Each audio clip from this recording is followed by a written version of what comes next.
There's a woman. She walks into a doctor's office one morning, sits down in that crackling paper-covered chair, and tells him she wants to change her life. Not in some grand, abstract way. She's not there for therapy.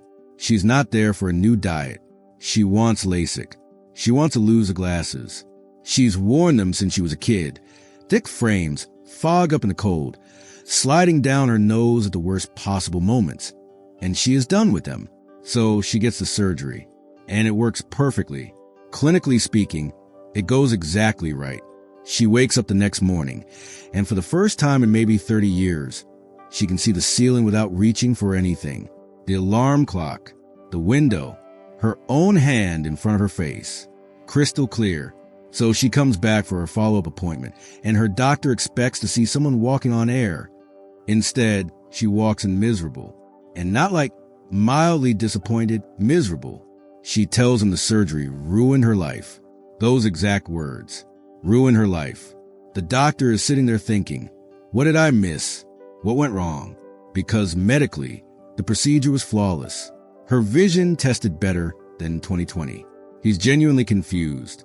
So he presses her. He says, okay, walk me through it. What's the problem? And what she says next, this is the part that stays with you. She tells him that she spent years, believing that the glasses were the problem. That once they were gone, her husband would look at her differently, more warmly, more romantically, let's say, that her co-workers would take her more seriously, that something about her life, something undefined but very real, would click into place the moment the glasses came off. The surgery happened. The glasses went away. Her husband looked at her the same exact way he always had. Her co-workers treated her the same exact way they always had. And she was devastated. The doctor, this is how he puts it, he looks at her and says gently, you have a problem I can't help you with, and I'm sorry I didn't realize it earlier. Now I want you to sit with that for a second, because I know your first instinct might be think, okay, that's kind of sad, but also, that's her. That's someone with an unusual psychological thing going on. That's not me, and I'd push back on that. Hard, because let me tell you something. That woman is everywhere. She's in the BMW dealership signing papers on a car she can't really afford because somewhere in the back of her mind she believes that having a certain car says something about her that she desperately wants said.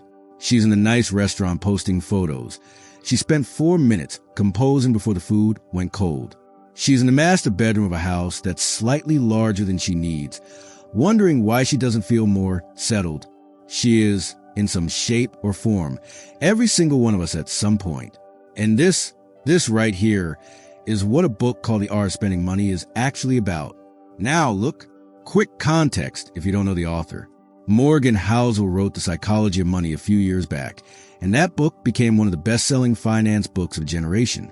And what it was about, at its core, was how we grow money, the patience of it, the discipline, the long game, compound interest, staying the course when everything feels like it's falling apart. That book was about earning your freedom. This book, and Housel basically says this outright, this one is about what you do with that freedom once you've actually got it. And here's the thing nobody tells you. Having the money and knowing what to do with it are not the same skill. They are not even close to the same skill. You can spend 30 years getting really, really good at building wealth and be a complete disaster when it comes to actually using it, which sounds crazy, but think about it. You know people like this. Hell, in some corner of your financial life, you might be like this.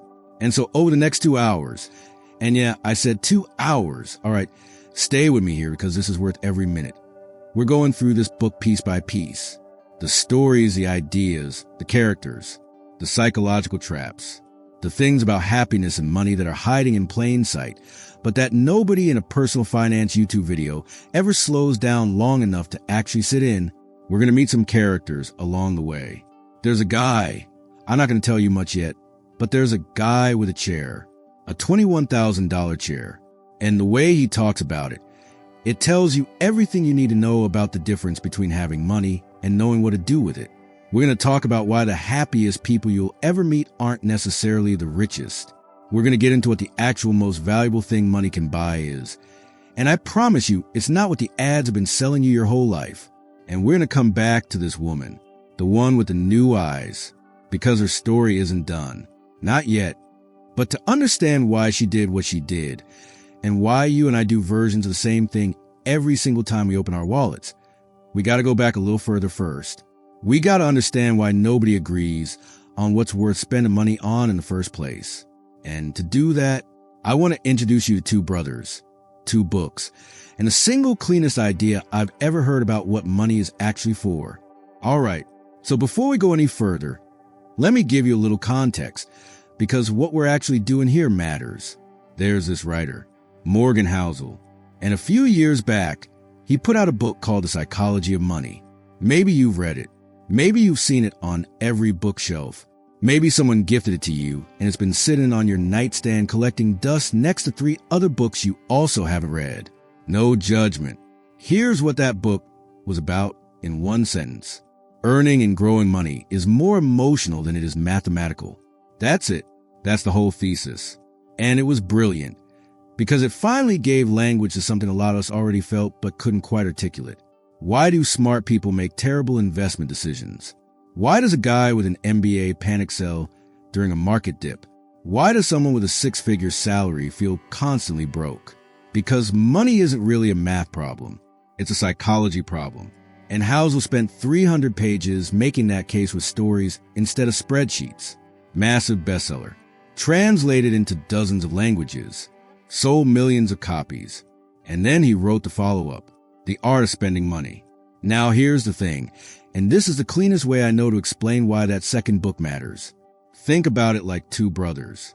The older brother is the one your parents always bragged about. He's disciplined. He's systematic. He's got a plan. He wakes up early, tracks every dollar, maxes out his 401k, reinvests his dividends. He's read every book about index funds. He knows the difference between a Roth IRA and a traditional one. He could explain dollar cost averaging in his sleep. He is very good at making money grow. But here's the thing about the older brother. You go to his house for dinner, and it's weird. He's got money, clearly, but he doesn't seem to know what to do with it. He's still driving a car held together by anxiety and stubbornness. He won't book the vacation his family has been asking about for 3 years because he keeps running the numbers, and the numbers never feel right. He leaves his parents a generous check of holidays, but never actually goes to see them because he can't justify the time away from work. He is optimizing for a future that keeps getting pushed further and further out. The younger brother, he never read those books. He doesn't have a detailed retirement strategy. But, and this is the thing, he lives not recklessly, not irresponsibly. He just seems to have figured out, earlier than most people, how to actually use money as a tool rather than treat it like a scoreboard. The first book was about the older brother. This one is about the younger one. And Housel is pretty direct about this. He says it himself. The Psychology of Money was about earning your freedom. This book is about what you do with that freedom once you've got it. Those are two completely different problems. Winning the game and knowing what to do after you've won the game. Not the same skill set. Not even close. And here's the thing that makes spending money harder than earning it. When you're building wealth, when you're in saving mode, investing mode, grinding mode, there are rules. Or at least there are frameworks. There are benchmarks. Save 15% of your income. Keep an emergency fund. Diversify. Avoid high-interest debt. Don't try to time the market. These aren't perfect rules, but there's something. They're a map. Spending money? There is no map. Nobody's going to give you a rubric for what kind of vacation you should take, or whether a bigger house will actually make you happier, or at what point spending money on yourself is healthy versus something you're doing to fill a hole that money can't reach. And that absence of a rule book is exactly why so many people who are technically doing everything right financially still feel like something's off. They won the earning game and then stood there at the finish line holding the trophy, going, now what? That's what Housel is trying to get at. He doesn't give you a formula, because there isn't one. He's not going to tell you the right amount to spend on a house, or whether leasing a car is smarter than buying. You want that content. There's 1,000 other channels for it. What he does instead is something harder and more interesting. He says, spending money is more art than science. And art, real art, can't be reduced to a checklist. It's complicated. It's personal. It's contradictory. Two people can make the exact same financial decision, and one of them ends up happier, and the other ends up with regret. Because there are different people with different histories and different ideas of what a good life looks like. Which brings me to the single most important idea in this whole conversation. One I want you to hold on to for the next 2 hours. The reason that woman in the doctor's office was devastated. The woman from part 1. The one with the new eyes who couldn't understand why her life didn't change. Wasn't because she made a bad financial decision. LASIK is actually a great value. She got clear vision for the rest of her life. By any spreadsheet measure, that was a reasonable purchase. She was devastated because she didn't know what she actually wanted. She thought she wanted better vision. What she actually wanted was to be seen differently, to be loved more, to feel more valued. And she used money as a proxy for something it was never going to deliver. That right there is the whole problem this book is trying to solve.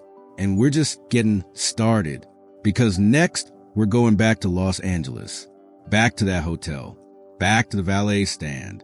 And we're going to meet a man who spent $21,000 on a chair.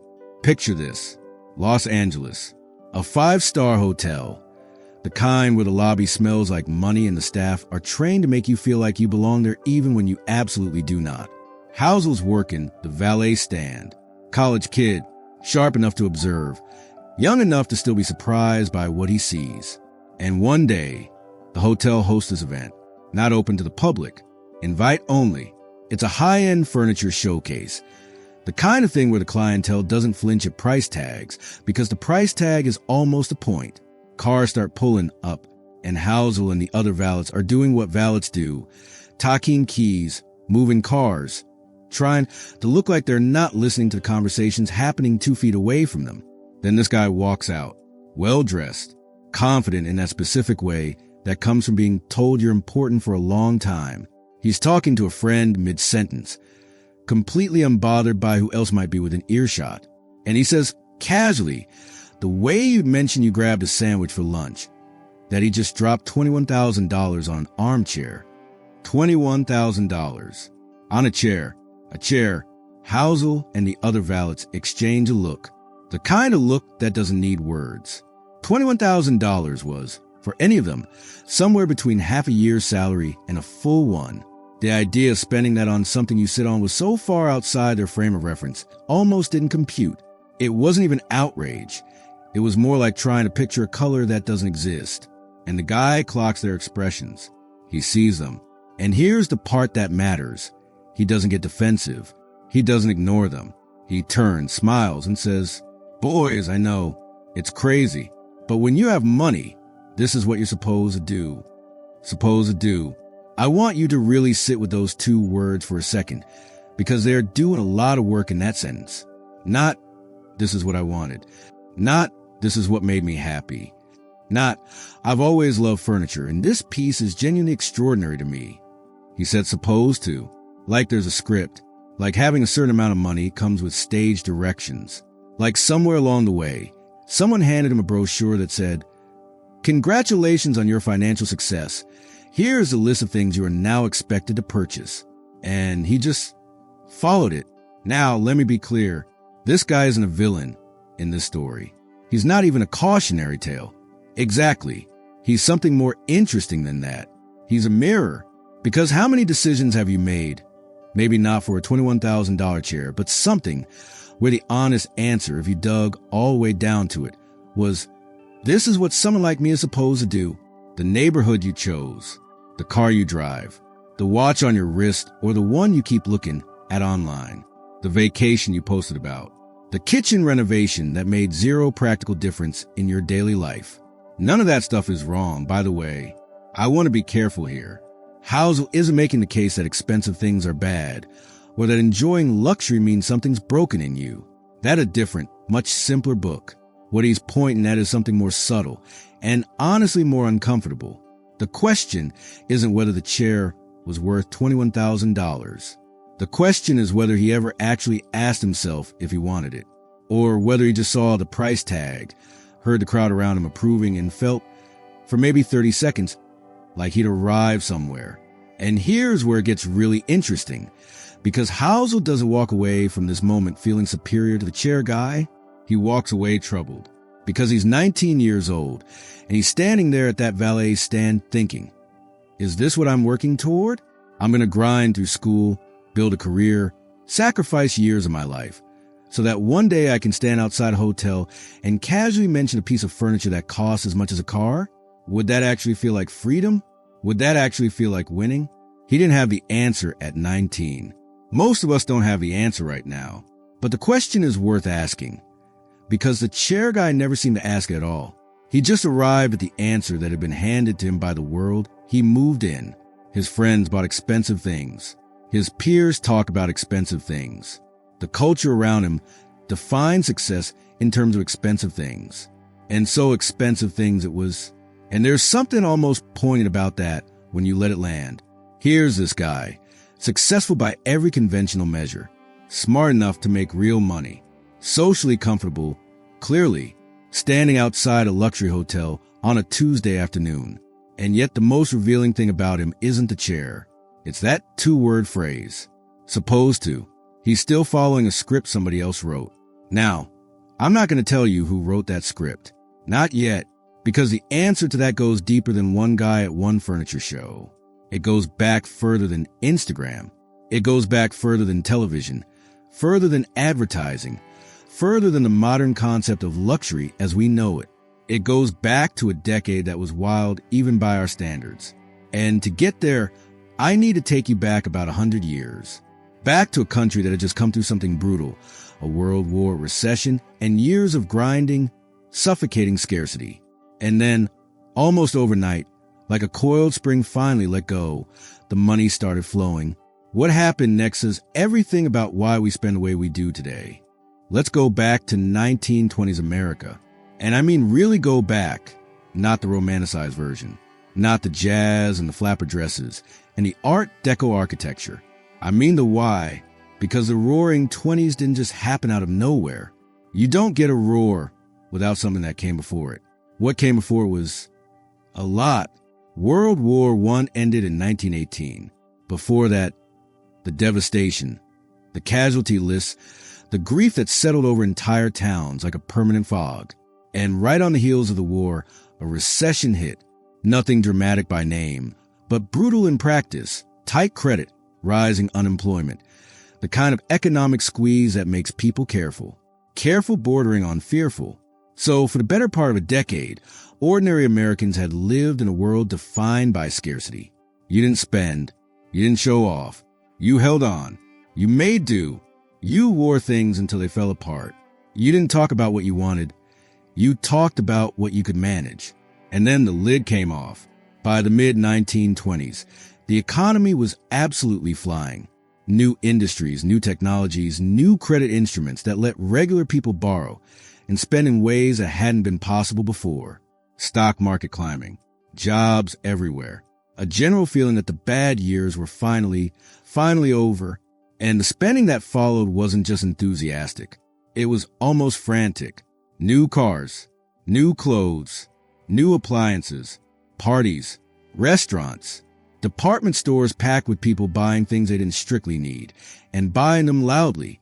Historian Frederick Lewis Allen described it as a country that felt like a vacationer who'd just been released from a long, grim obligation, not taking a calm breath, not easing back and gradually, but throwing themselves headfirst into every available pleasure as fast as possible.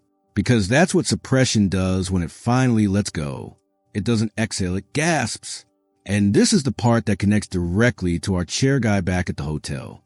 Because all that wild 1920 spending, the conspicuous consumption, the showing off, the keeping up, and then some, it wasn't primarily about wanting nice things. It was about proving something. To neighbors, to relatives, to the world, and honestly, most of all, to themselves. It was proof that the hard years were behind them. It was a physical embodiment of, I made it through, and here's the evidence. The spending wasn't the point. The statement was the point. Now here's why this matters in 2025, and not just as a history lesson. The psychological mechanism that drove a 1920s factory worker to buy a new Ford he couldn't quite afford. The emotional need underneath it. The I earned this. I deserve this. I need to see this energy. That mechanism didn't go anywhere. It didn't get educated out of us. It didn't get patched in some evolutionary update. It is still running. Right now, in you and me, and everyone we know. Think about it. Anyone who grew up broke and then made money knows this feeling intimately. There's a specific gravity to spending that comes from scarcity in your past. The pull toward visible proof that you're no longer where you were. A close family member grew up with almost nothing. Real poverty, broken home. The kind of childhood where you learn to be a future thinker is a luxury. When he became successful, he didn't quietly invest and live modestly. He spent in ways that sent a signal. Loudly, deliberately, and to people on the outside, some of it looked excessive. But you peel back the onion, and it makes complete sense. Every dollar was a rebuttal to a version of his past that had told him he'd never amount to much. The spending wasn't irrational. It was emotional. It was therapeutic, in a way. It was the physical form of a message he needed to send. And this is the idea at the heart of the chapter Housel calls, all behavior makes sense with enough information, which is one of the most quietly radical ideas in the whole book. Because what it's saying is this: before you judge how someone spends their money, before you shake your head at the guy with a chair or the co-worker who bought a car they can't afford or your cousin who dropped 10 grand on a wedding that looked like it was funded by a second mortgage, stop and ask yourself, what have they lived through that I haven't? What hole are they filling that I've maybe never had to fill? There's a saying in the foster care system, and this one's worth writing down. All behavior makes sense with enough information. It was coined to help social workers understand kids who seem to be acting out for no reason. Skipping school, getting into fights, unable to focus on the future. And the point is, once you understand what that kid's home life looks like, the instability, the lack of safety, the absence of anyone who modeled long-term thinking, the behavior stops looking irrational and starts looking inevitable. Same principle applies to money. The woman who can't stop buying things even though her closet is full. What's underneath that? The guy who lives like a monk despite earning $500,000 a year. What experience made spending feel dangerous to him? The family taking a lavish vacation they technically can't afford. Are they being irresponsible or are they healing something? And here's the thing about our chair guy, the one from the hotel, the one who dropped $21,000 on an armchair and said, boys, this is what you're supposed to do. He's not unique. He's not a character from a different species. He's a roaring 20s, dressed in a modern suit. He absorbed, somewhere along the way, a version of the same signal that those 1920s Americans were running on. I have arrived. Here's the proof. Please witness it. The era changed. The price tag changed. The psychology, same as it ever was. And understanding that, really understanding it, changes how you look at almost every financial decision you've ever made or ever will make. Because here's the uncomfortable follow-up question. If all behavior makes sense with enough information, what does your spending behavior say about what you've been through? What signals are you sending? And more importantly, who exactly are you sending them to? That question is going to sit with you for a while. Good. Let it. Because the next idea we need to talk about is going to make it even more complicated. And I want to absolutely, cheerfully blow that up. Here's a thought experiment. Imagine you just bought something. Doesn't matter what. Pick something you've been wanting for a while. Could be a car. Could be a piece of furniture. Could be a vacation. Could be a pair of shoes that cost more than they probably should. You bought it. It's yours. Now, in the 24 hours after you got it, who did you think about? Not what you thought about. Who? Because I'd be willing to bet that somewhere in that window, maybe while you were using the thing, maybe while you were showing someone, maybe just in a quiet moment driving home, there was a specific person or group of people whose reaction you were, at least partially, imagining. Someone whose approval would have felt like a small but real form of satisfaction. Someone you wanted to notice. Maybe it was a friend. Maybe it was a parent. Maybe it was an ex. Maybe it was some vague, composite idea of people, co-workers, acquaintances, the general public of your life, the kind of audience that lives in your head rent-free and judges everything. If you sat with that honestly, you'd probably find someone there. And this is the idea at the center of one of the most quietly explosive chapters in this book. Housel calls it, May I Have Your Attention, Please? And the thesis, the clean, slightly uncomfortable thesis, is this: you think you want nice stuff. What you actually want is respect, admiration, and attention. Now, before you push back on that, and I know the instinct is to push back, hear me out, because this isn't a cynical take. It's not saying you're shallow. It's actually, I think, one of the most compassionate ideas in the whole book, because it explains so much without judgment. Adam Smith, the economist 1759, way before Instagram, wrote that what drives human beings to accumulate and display wealth isn't primarily comfort. It isn't even pleasure, strictly speaking. It's the desire to be observed, to be noticed, to be taken seriously. He was writing about the merchant class of 18th century Britain, and what he found was that people would sacrifice enormous amounts of actual comfort and ease for the appearance of status, because the appearance was what got them the social reward they were really after. 250 years later, same wiring, different toys. Think about the reverse obituary test. It's simple and it's devastating. Write down what you want your obituary to say, not what it will say, what you want it to say, what you want the people who loved you to read at your funeral and feel was true. Go ahead, picture it. Almost nobody, and I mean almost nobody, writes an obituary that mentions their car, their square footage, their watch, their wardrobe, their kitchen renovation, their title, their salary. What people write is, they were loved, they were funny, they showed up, they made people feel seen, they were generous, they were a great parent, they left the world slightly better than they found it. That's what people actually want their legacy to be. And yet, and here's the part that should make you stop and breathe for a second, those same people, in their daily lives, are often spending money in almost the exact opposite direction, chasing the square footage, chasing the title, chasing the car, doing the renovation nobody asked for, not because they're dumb, not because they're vain in some simple way, but because nice stuff is the fastest available path to feeling like you're getting what you actually want, which is attention, respect, being taken seriously by the people around you. It's junk food for the soul. Think about it. Junk food isn't satisfying because it nourishes you. It's satisfying because it immediately hits every receptor your body has for pleasure. Salt, sugar, fat, all at once, right now. No waiting. But the satisfaction doesn't last. And if it becomes your primary nutrition strategy, it doesn't actually feed what your body needs. Expensive, visible stuff works the same way. It gets people to look up. It signals something. It gets a reaction. Sometimes admiration, sometimes envy, both of which can feel pretty similar in the moment, but it fades fast. The car that turned heads in the parking lot in January is invisible by June. The house that impressed your friends at the housewarming party is just your house by February, and then you're back at zero looking for the next hit.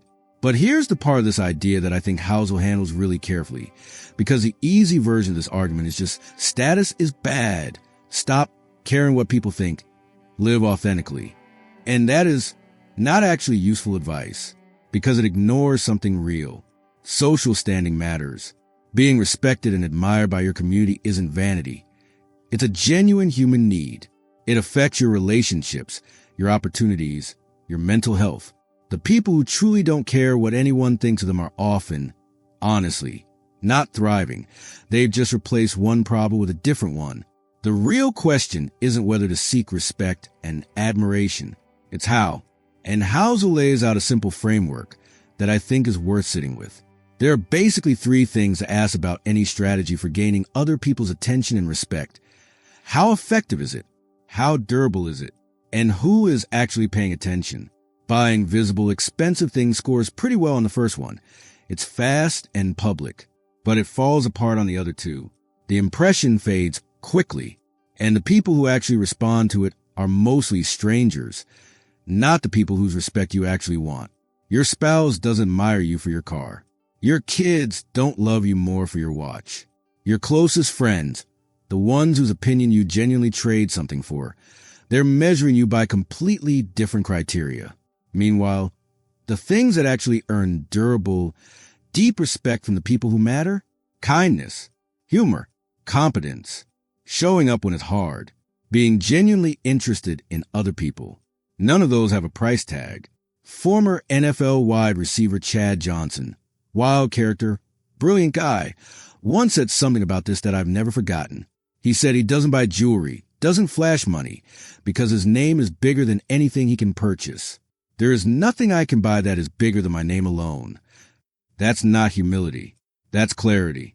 He understood the game well enough to know that the shortcut, the expensive visible stuff, was actually a longer path to what he wanted. If people already know who you are, showing off is redundant. And if they don't know who you are yet, showing off is just noise. The exhale of this whole idea, and I want you to feel this as a release, because that's what it is that you are already in possession of the tools that create the most durable, meaningful respect in your life. They don't cost money. They require time and attention and showing up, but they don't cost money. The stuff is optional, which means a lot of the pressure you've been carrying, the quiet anxiety of, do I have enough? Do I look successful enough? Does this apartment say the right thing about me? That pressure is based on a misunderstanding of how respect actually works. And once you see it, you can't unsee it. But here's where it gets even more interesting and a little more uncomfortable. Because even if you know all this, even if you nod along and say, yes, I get it, I'm not chasing status, I'm smarter than that, there's a question Housel poses that cuts right through the self-flattery. And it's a direct one. Almost rude in how direct it is. He basically looks you in the eye and asks, who, specifically, are you trying to impress? Not in general. Specifically, have you ever actually sat down and named them? All right, I'm going to ask you to do something a little uncomfortable right now. Not difficult, not painful, just honest. I want you to think about the last time you spent money on something. And I mean anything, big or small, where part of the reason, even a small part, was that you wanted someone else to see it, to know about it, to register it somehow. Got something? Good. Now I want you to name the person. Not people in general, not society, not some vague, ambient audience. A specific human being with a face and a name whose reaction you were, even slightly, playing to. Was it your parents? A sibling who always seemed to have more than you? An ex who you've probably thought about more than you'd admit? A co-worker who drives a nicer car than you and doesn't seem to notice that you've noticed? A friend group that you love but that makes you feel, occasionally, like you're running slightly behind? Take your time. Really think about it. Because here's what Housel is really getting at with this exercise. And it's one of those ideas that sounds simple until you actually do it. And then it feels like someone turned a light on in a room you've been navigating in the dark for years. Most of us have never actually named who we're spending for. We know we care what people think. We know we want to be perceived a certain way. But we've never sat down and made it concrete. We've never looked at a purchase, the apartment upgrade, the watch, the designer bag, the car, the vacation we photographed more than we experienced, and asked, okay, who specifically is the audience for this? And once you ask it, once you actually try to name the person, one of two things happens. Either you name them, and you realize something kind of startling. That person probably doesn't think about you as much as you think they do. They have their own anxieties, their own insecurities, their own running tab of people they're trying to impress. They are not sitting at home quietly tallying your wins and losses. The scoreboard you've been playing to is mostly in your head. Or, and this is somehow worse, you try to name the person and you can't. Because there isn't really a specific someone. It's just a vague feeling of wanting to be seen. A general, low-grade hum of, I want the world to register that I'm doing okay. An audience that was never real in the first place. Both of those revelations are a little disorienting. Honestly. Now here's my own version of this. I want to make it modern. Because I think the book's framework maps onto something we're all living through right now in a very specific way. Think about what social media actually is. At its structural core, it's an audience machine. Before social media, the audience for your spending was limited. Your neighbors saw your car. Your co-workers saw your lunch. Your friends saw your apartment. The circle was real and it was finite, which meant the pressure, the ambient pressure comparison, was also finite. It was heavy, sure, but it was bounded. Social media blew that ceiling off completely. Now the potential audience for every purchase, every experience, every upgrade is theoretically infinite. And more importantly, the feedback mechanism is immediate and quantified. Likes, views, comments. A number that updates in real time, telling you, with the cold precision of a scoreboard, how well your life is registering with other people. And here's the trap, the specific, modern, unprecedented trap that I think is making a lot of people genuinely miserable without quite understanding why. When the audience is infinite, the pressure to perform is infinite. There's no natural ceiling to the comparison. No natural point at which you look around and think, okay, I've kept up, I'm good, I can rest, because there will always be someone in your feed who just bought something nicer when somewhere more impressive, lives in something bigger, looks more effortlessly successful than you feel. The comparison ladder on social media has no top rung, and so you can spend and spend and spend, chasing a feeling of enough that the platform is architecturally designed and never let you reach. Because the moment you reach it, the algorithm shows you the next rung, and the next, and the next. This isn't an accident, by the way. It's the product. But here's what I really want to challenge you on, because this isn't just about social media, and I don't want you to walk away from this thinking, I'll just post less and I'll be fine. The deeper question is, even before you open an app, before you scroll anything, before you see anyone else's highlight reel, who are you at baseline? What do you actually want? Not what do you want people to see you want. Not what would make a good post. Not what would close the gap between you and whoever's ahead of you on the imaginary ladder. What do you actually want? This is harder than it sounds. And I say that with full sincerity, not as a throwaway line. Because most of us have been marinating in other people's preferences for so long, through advertising, through social media, through family expectations, through cultural defaults, that our own genuine desires have gotten a little muffled, buried under layers of what I'm supposed to want, and what would look good, and what would signal that I've made it. The work, and it is work, real psychological work, is learning to hear your own signal through all that noise. And look, I want to be real with you here. This isn't something you solve once and file away. It's an ongoing practice. It's asking before most significant purchases, is this mine or is this a performance? Is this feeding something real in me? Or is it feeding the part of me that's still trying to prove something to someone who probably isn't watching? You don't have to get it right every time. Nobody does. But asking the question is the difference between spending with intention and spending on autopilot. And here's the tension that's been building across the last few parts. Because we've now got this chair guy, this idea that behavior makes sense with enough information, this recognition that what we're really buying is often attention and respect, and we haven't quite named the mechanism yet. The actual machinery that turns I have money into I make bad decisions with money. And it's one of the cleanest, most memorable distinctions Housel makes in the whole book. 2 words, rich and wealthy. Most people use them interchangeably. They're not the same thing, not even close.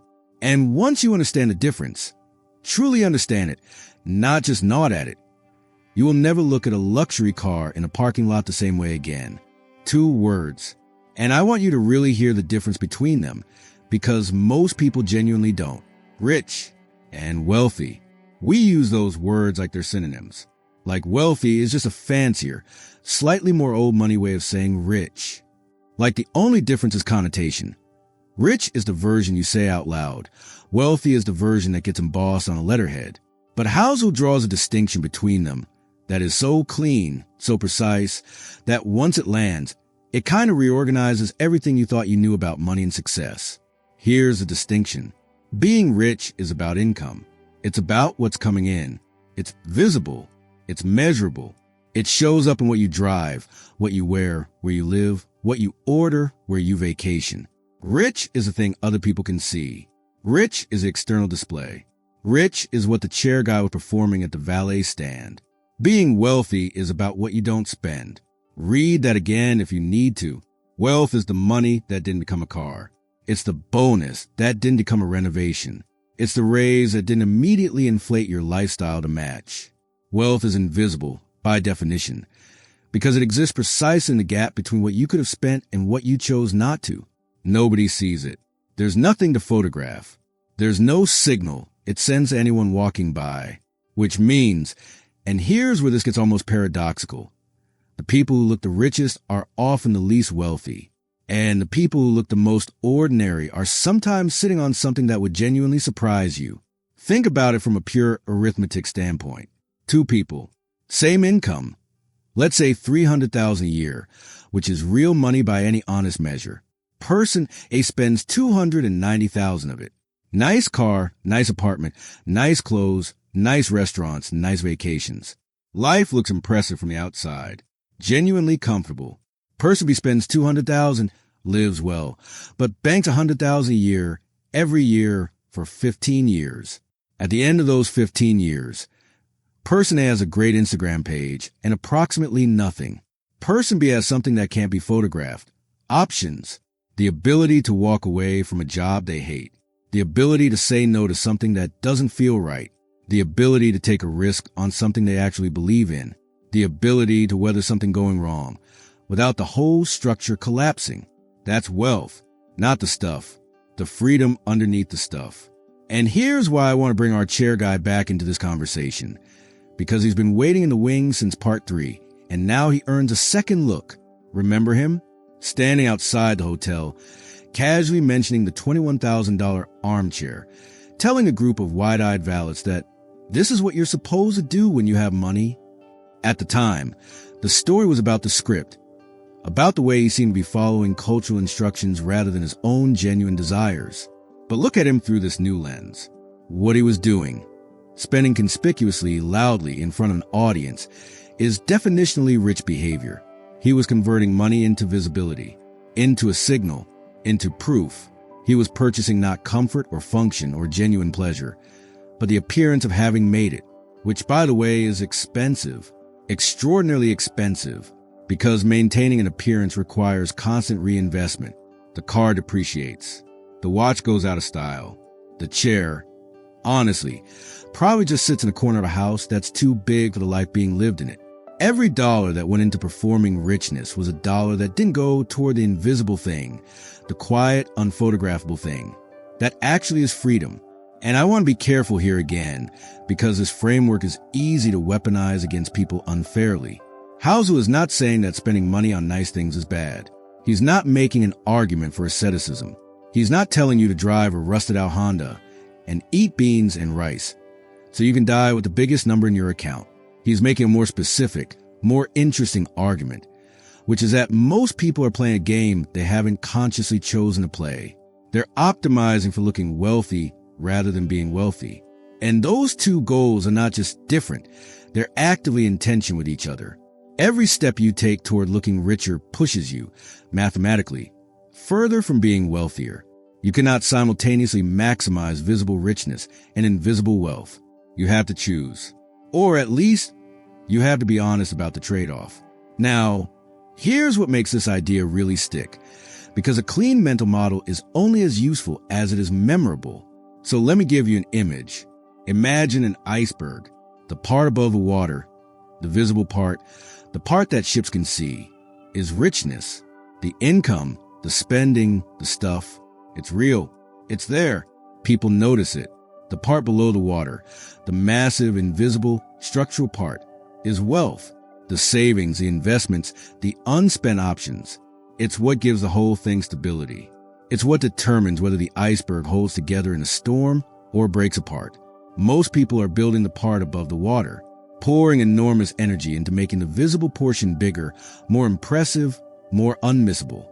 And the part below the surface, the part that actually determines how things go when something unexpected hits. They're leaving that thin. Now, I've described the concept. I've shown you the chair guy as a case study. But what does the opposite actually look like in practice? Not in theory, in real life. What does a genuinely wealthy person look like when they're standing in front of you? Because I promise you, it's not what you're picturing. The person I'm about to introduce you to drives something forgettable, lives somewhere unremarkable, doesn't make a lot of noise, probably wouldn't catch your eye at a party. And yet, there is something underneath the surface that would absolutely stop you cold if you ever saw it. Let me tell you about a neighbor, not a real neighbor of yours, a composite, a guy built from the dozens of quietly wealthy people who show up in research on high net worth households, in financial planning case studies, in the anecdotes that surface when you spend enough time around people who actually study this stuff rather than just perform it. He lives in a house that's nice but not loud about it. The kind of neighborhood where the lawns are kept and the cars and the driveways are clean, but nothing is screaming at you. No gate, no fountain, no architectural statement. He's been in that house for 22 years. He drives a 4-year-old midsize sedan, not because he can't afford something else, but because the sedan works fine and the idea of paying a significant premium for a logo on the hood has genuinely never appealed to him. It's not a moral position. It's not a flex in the opposite direction. He just doesn't care about the car. Never did. He works, not 80 hours a week, but steadily, reliably, for decades. He's not a founder. He never made the front page of anything. He's not a VP of a company you've heard of. He's the kind of professional, an engineer, maybe, or an accountant, or a mid-level manager at a company that makes something unglamorous, who shows up, does excellent work, gets paid well for it, and then goes home. He doesn't talk about money at dinner parties, doesn't mention investments, doesn't casually drop the name of his financial advisor into conversation. He asks about your kids. He refills your glass. He makes a genuinely funny remark about something in the news. You leave the party thinking he was a good hang. You don't leave thinking about his finances one way or another, and his net worth, sitting quietly and completely invisibly below the surface of everything you just observed, is somewhere north of $4 million. No inheritance, no windfall, no cryptocurrency bet that paid off. Just 25 years of earning reliably, spending significantly less than he earned, and letting time do the heavy lifting. This is the person Housel is pointing at when he talks about quiet wealth. And here's what makes this character so useful. Not just as an example of the rich versus wealthy distinction, but as a genuine stress test of the idea. Because you meet this guy and the concept becomes real in a way it can't be from just a definition. It's one thing to say wealth is invisible. It's another to actually picture a person, a real, specific, entirely unglamorous person, and realize that everything you'd use to quickly categorize their financial situation, all of it is wrong. All the external signals you'd read, the car, the house, the clothes, the casual conversational energy, none of it tells the true story. And the inverse, of course, is also true, because for every quiet neighbor quietly sitting on $4 million, there's someone in a much louder house, with a much louder car, and a much louder presence at that same dinner party, who is, if you could see the actual numbers, 3 months from a genuinely uncomfortable conversation with their bank. Both people are walking around at the same party. You can't tell them apart from the outside. You might actually like the louder one more in the moment. He's got better stories. His car is impressive. There's an energy about him that reads as success. But success and security are different things. And we are very, very good at confusing them. Now here's what I want you to notice about the quiet neighbor, because this is where the rich versus wealthy idea gets genuinely complicated, rather than just clean. He's not happy because he's wealthy. Wealth is not by itself a source of joy. You can't take $4 million in a brokerage account out for a walk. You can't introduce it to your kids. It doesn't make you laugh or give you a sense of purpose or fill a Friday night with something worth remembering. What it gives you, and this is a critical thing, is options. The ability to leave a job that's killing your soul without catastrophe. The ability to help a child through a rough patch without it derailing your own life. The ability to say, I don't need this, about something the world is pressuring you to want.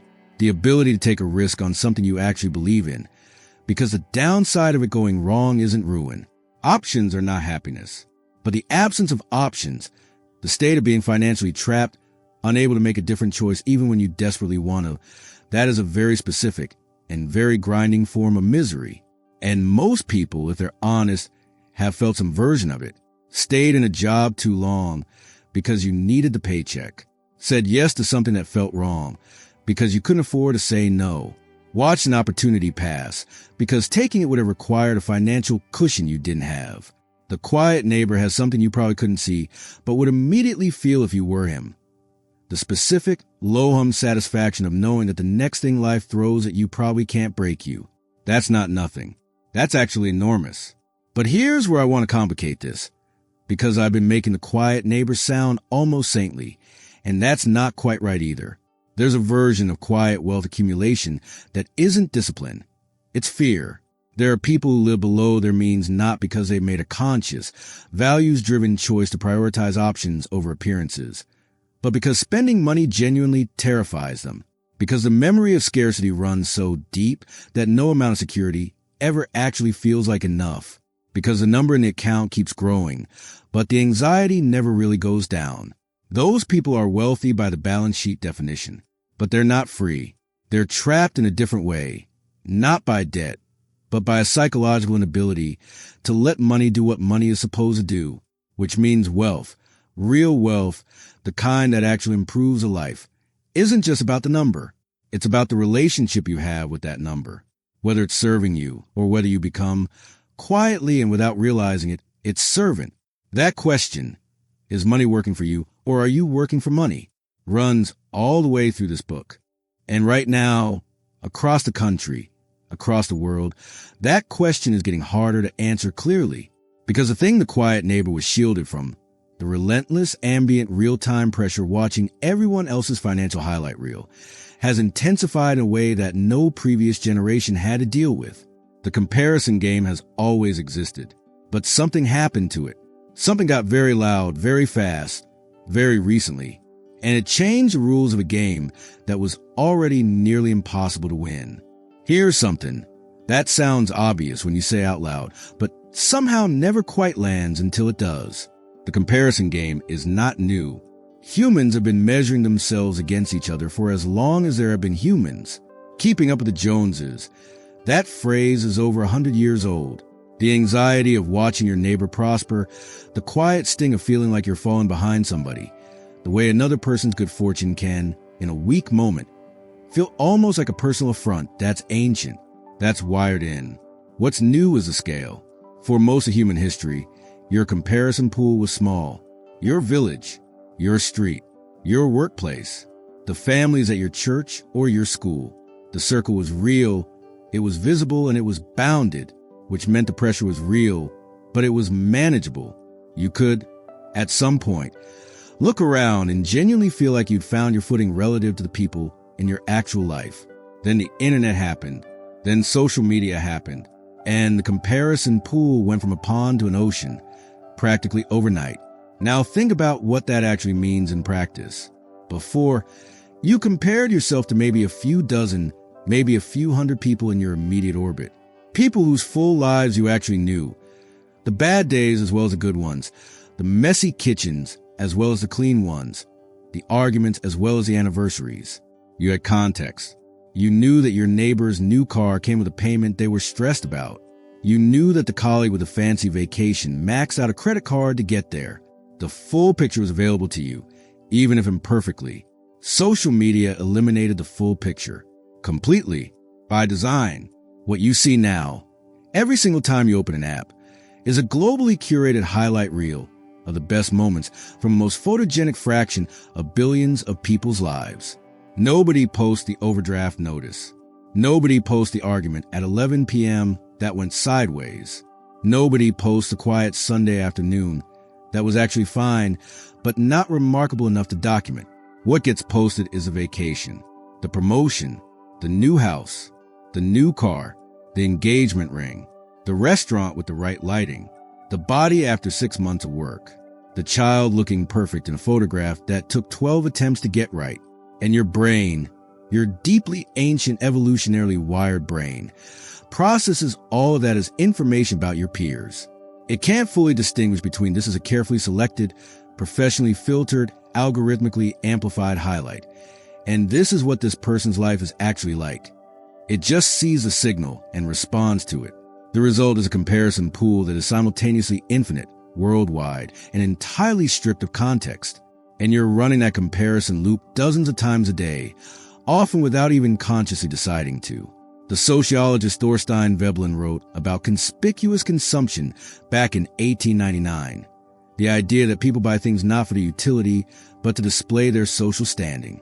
He was writing about the Gilded Age, about robber barons and their mansions. But even he, in his most pessimistic moments, couldn't have imagined a world where conspicuous consumption became a real-time global competition with a live audience of millions and a feedback mechanism that updates by the second. That's the world we actually live in now. And here's what it's doing to spending behavior in a very concrete way. When your comparison pool was your block, enough was a reachable destination. You could arrive at a place where you felt reasonably settled relative to your world. But when your comparison pool is the entire internet, enough is not a destination. It's a horizon. It moves every time you move toward it. You get the apartment. Someone in your feed just got the penthouse. You get the car. Someone you went to high school with, someone you haven't spoken to in a decade, just posted a car that's objectively nicer. You take the vacation. The algorithm, with eerie precision, immediately serves you someone else's vacation that makes yours look like a long weekend. There's no top rung on this ladder. And people are spending, genuinely, materially, measurably overspending, trying to reach it anyway, not because they're foolish, but because the pressure is real, it's constant, it's everywhere, and the human nervous system was not built to handle this volume of social comparison without some kind of response. Now, and here's the tease that I want to leave you with, because this is where the next piece of the puzzle comes in, and it matters enormously. Some people figured this out. Not most people, not even many people, but some, and what they did about it. How they actually responded to the impossible game of infinite social comparison was not what you'd expect. They didn't just try harder. They didn't optimize their social media strategy. They didn't find a better budgeting app or a more disciplined savings plan or a more rigorous approach to delayed gratification. They did something almost counterintuitive. They disappeared, not literally, not from their lives or their families or their communities, but from the visible layer of the game, from the performance of it, from the exhausting, endless, unwinnable business of signaling and comparing and keeping up. They stepped sideways out of the competition entirely. And what happened to them when they did, what their lives actually look like on the other side of that decision, is one of the most genuinely surprising things in this whole book, because it didn't look like deprivation. It didn't look like sacrifice. It looked, honestly, a lot like freedom.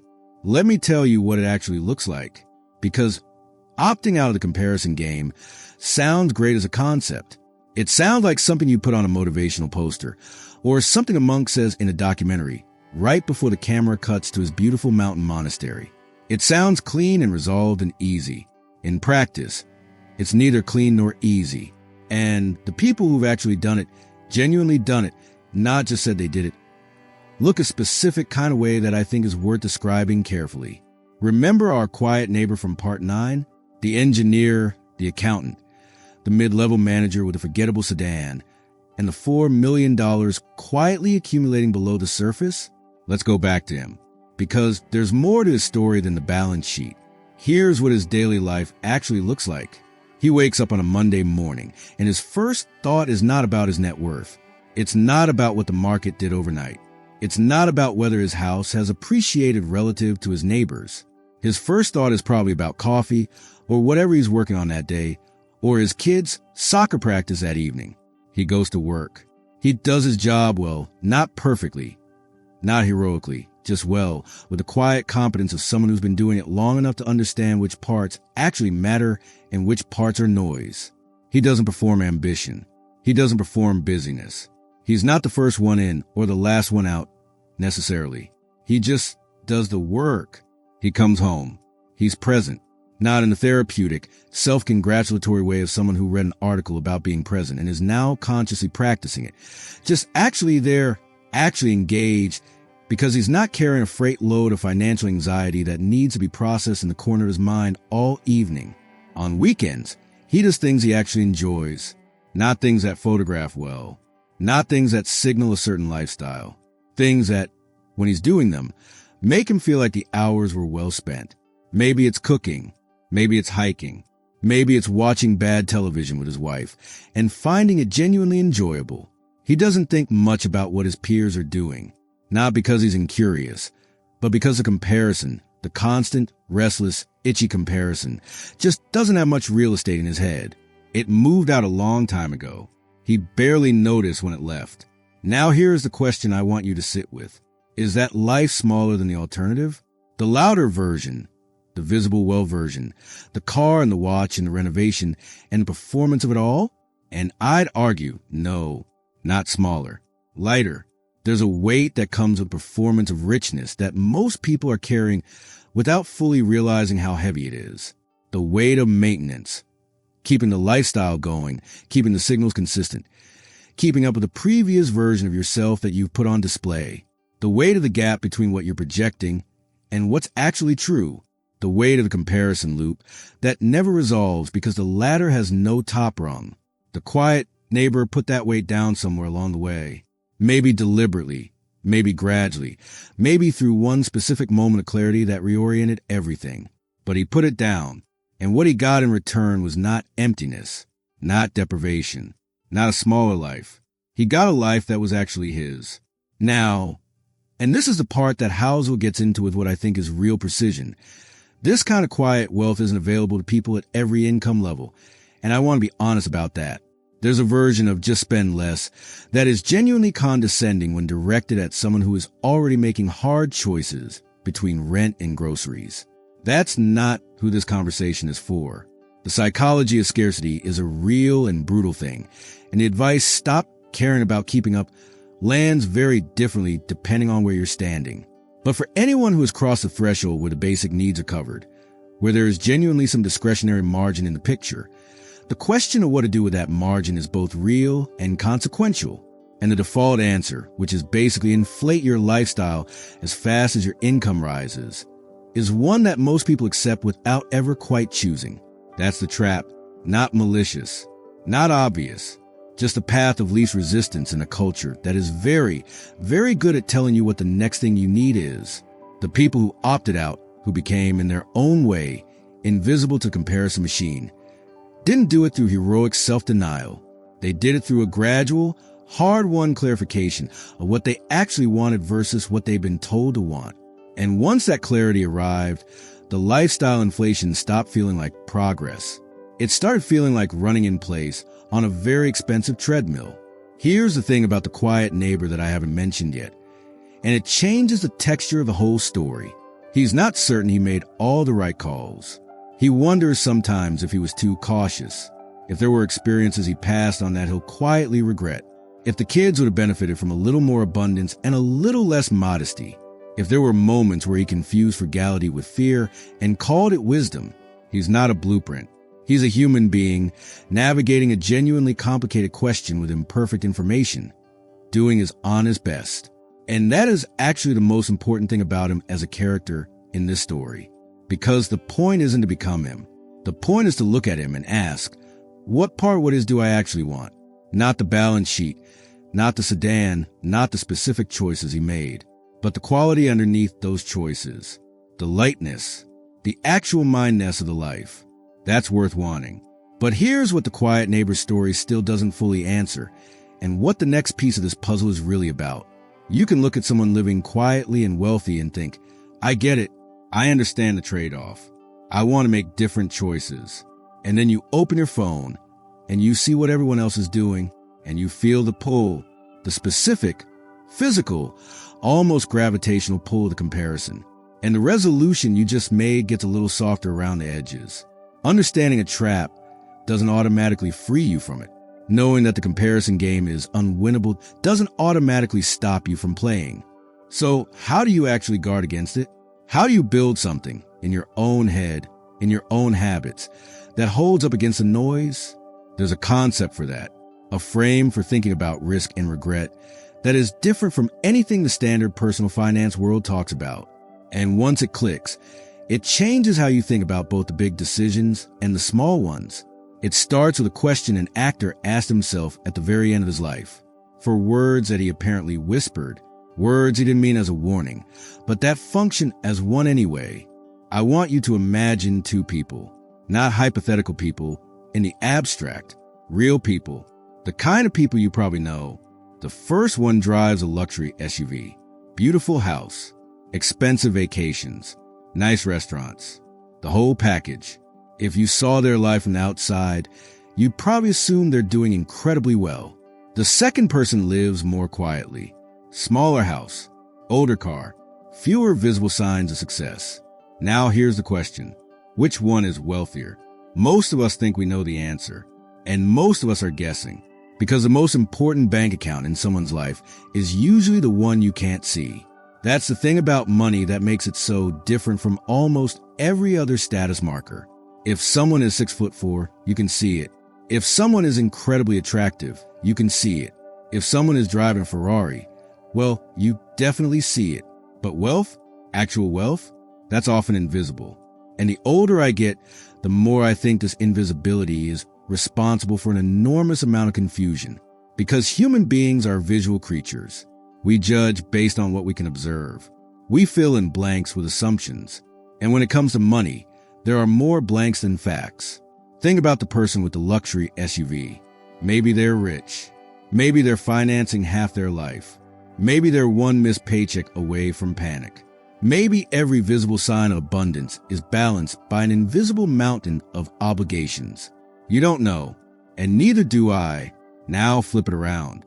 Think about the person with the 10-year-old car. Maybe they're struggling, or maybe they own their home outright. Maybe they have years of expenses sitting quietly in investments. Maybe they could stop working tomorrow if they wanted to. Again, you don't know. The truth is that financial reality spends most of its time backstage. We're standing in the audience judging a play based on a 5-second glimpse through a curtain. And somehow we convinced ourselves we're seeing the whole story. We're not. Let me give you another example. Imagine two families living on the same street, same income, same jobs, same neighborhood. From the outside, they look almost identical. One family spends nearly everything they earn. The other saves 20%, not 80%, not some extreme monk-like number, just 20. The first year, the difference is hard to notice. The second year, too. Even after 5 years, you'd struggle to see it. Their houses still look similar. Their cars still look similar. Their vacations might even look similar. But 10 years later, 15 years later, now you're looking at two completely different lives. One family has options. The other has obligations. One family can absorb surprises. The other has to fear them. One family can say no. The other has to keep saying yes. And yet if you walk past both houses, you might still think they're living roughly the same life. That's the trick. The things that matter most financially often leave no visible footprint. Nobody sees your emergency fund. Nobody sees your paid-off mortgage. Nobody sees the investment account quietly growing while you're asleep. Nobody sees the opportunities you can afford to decline. Nobody sees the stress you don't have. And stress, by the way, might be one of the most valuable things money can remove. Not all stress. Money can't eliminate uncertainty. It can't prevent tragedy. It can't guarantee happiness. But it can reduce a very specific kind of pressure. The pressure of having no margin. The pressure of knowing one unexpected event could throw everything into chaos. And that pressure is invisible too. You ever notice how we tend to admire outcomes while ignoring foundations? We look at the house, not the savings account. We look at the vacation, not the years of preparation that made it comfortable. We look at the purchase, not the flexibility. We're obsessed with what money buys and almost blind to what money protects. That's why the rich versus wealthy distinction we talked about earlier keeps showing up. Because rich is easy to display. Wealth is easy to hide. Rich announces itself. Wealth whispers. Rich says, look what I bought. Wealth says, look what I don't have to worry about. And one of those messages gets a lot more attention than the other. Now here's where this becomes personal. Think about someone you've judged financially. Maybe it was a friend, maybe a coworker, maybe a family member, maybe somebody online. You saw how they spent money and immediately built a story. They're irresponsible. They're cheap. They're showing off. They're scared. They're successful. They're struggling. Whatever story you chose.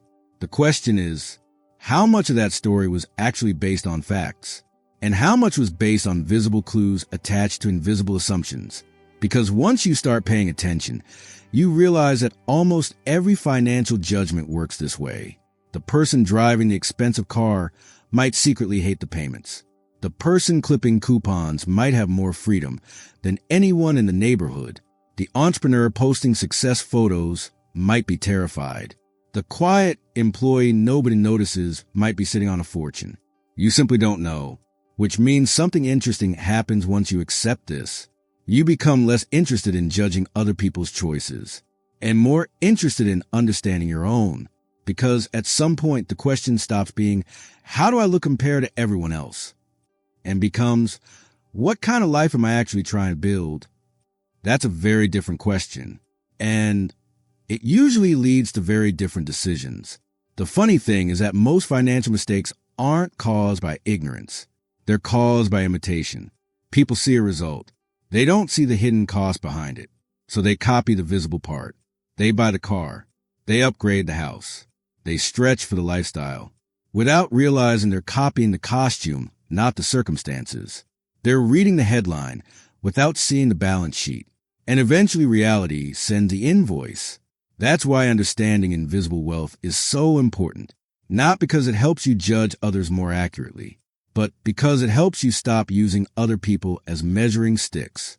The moment you realize you can't see the full picture, the comparison starts losing its power. The spell weakens. The noise gets quieter. And that's where something else begins to emerge. A different way of making decisions. A different way of thinking about safety. Because once you stop asking, how can I look successful? How can I avoid future regret?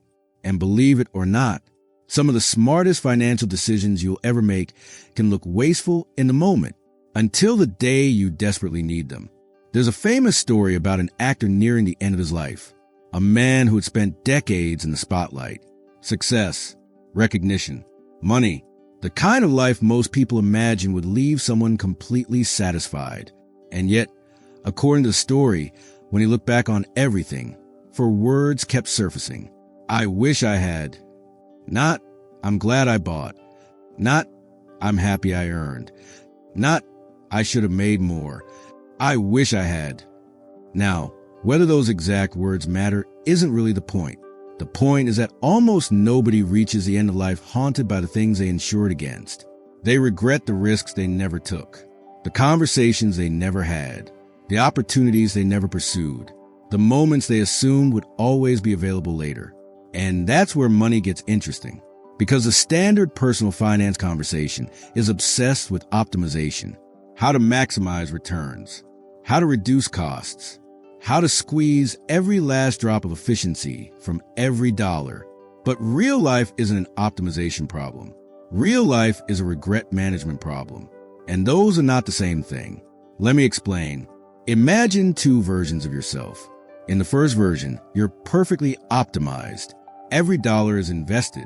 Every financial decision follows a spreadsheet. Every choice is mathematically correct. Nothing wasted. Nothing inefficient. Nothing emotional. On paper, this version of you looks brilliant. Until life happens. The car breaks down. A parent gets sick. The company downsizes. The market crashes right when you need cash. Suddenly, that perfect optimization doesn't feel so perfect anymore. Now imagine a second version. This version keeps a little more cash than the experts recommend, pays for insurance that feels expensive, maintains buffers that look inefficient, leaves room for mistakes, leaves room for surprises, leaves room for being human. The spreadsheet hates this person. Life usually doesn't. And that's because there's something personal finance formulas struggle to measure. Peace of mind. You ever notice how people will spend thousands of dollars to remove a tiny risk? A homeowner buys insurance, hoping they never use it. A traveler pays extra for flexible tickets, hoping they never need to change them. A parent buys safety equipment, hoping it never becomes necessary.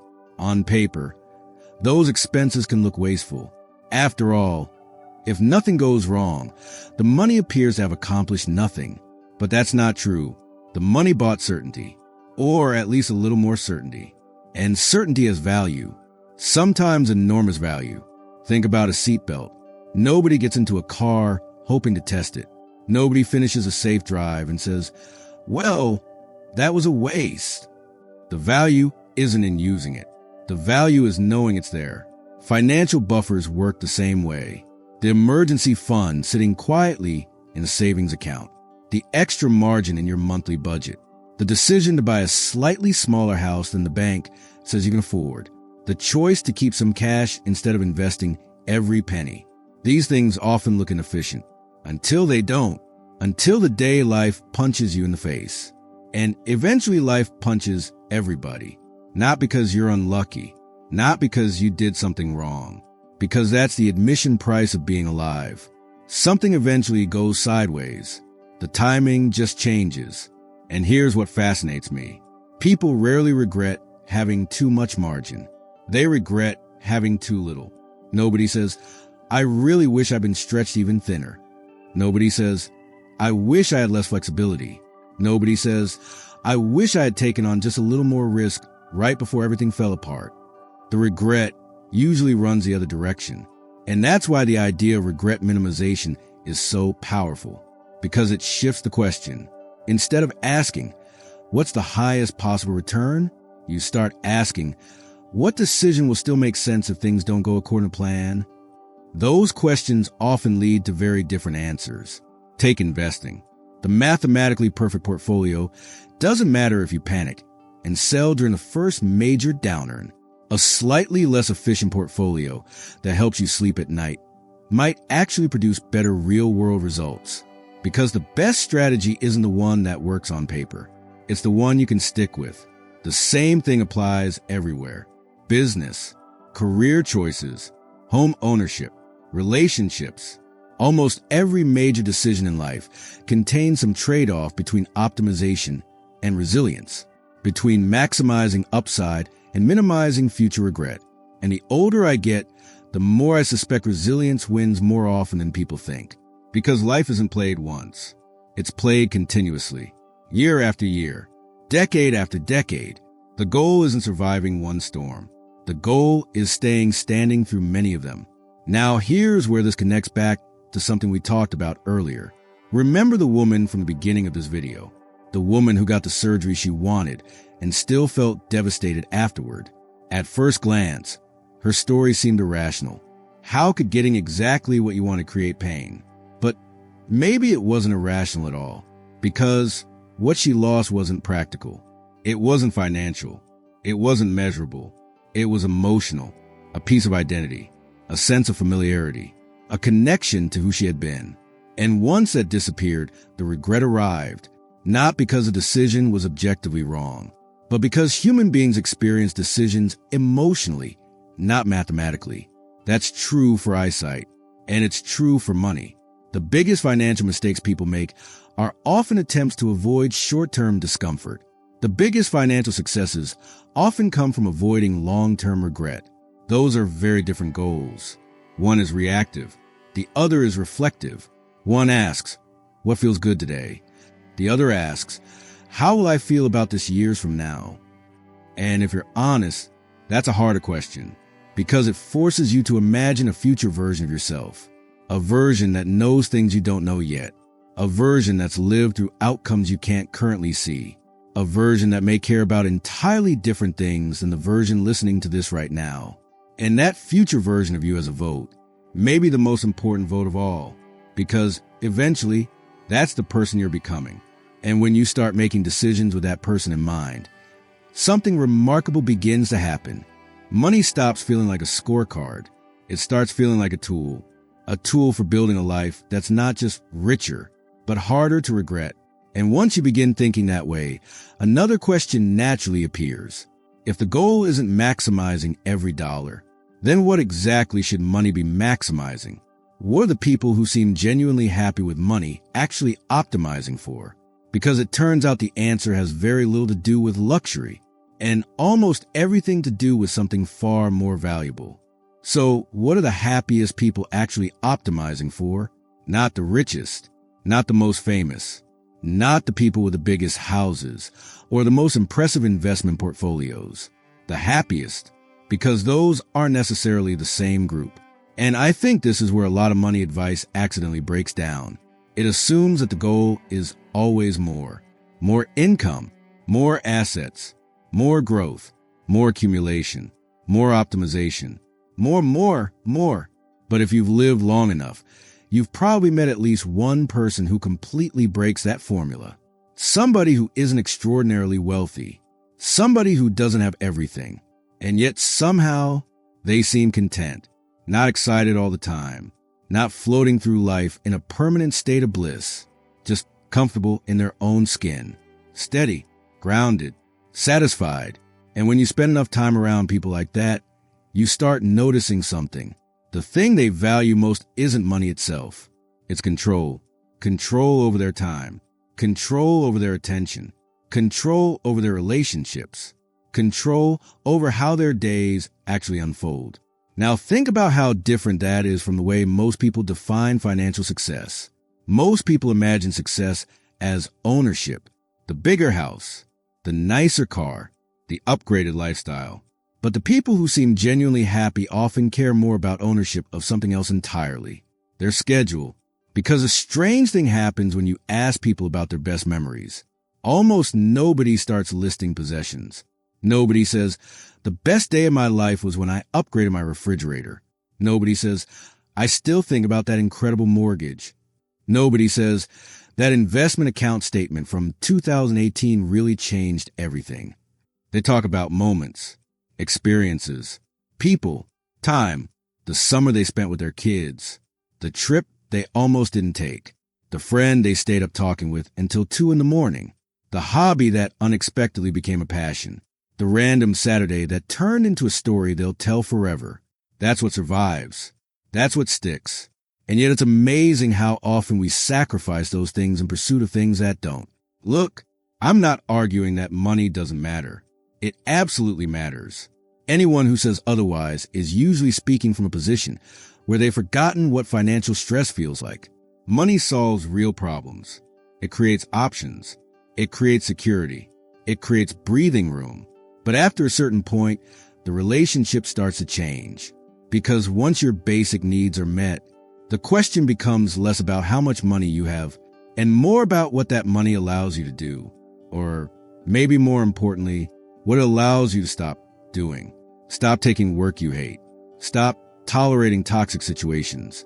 Stop saying yes when you desperately want to say no. Stop organizing your entire life around survival.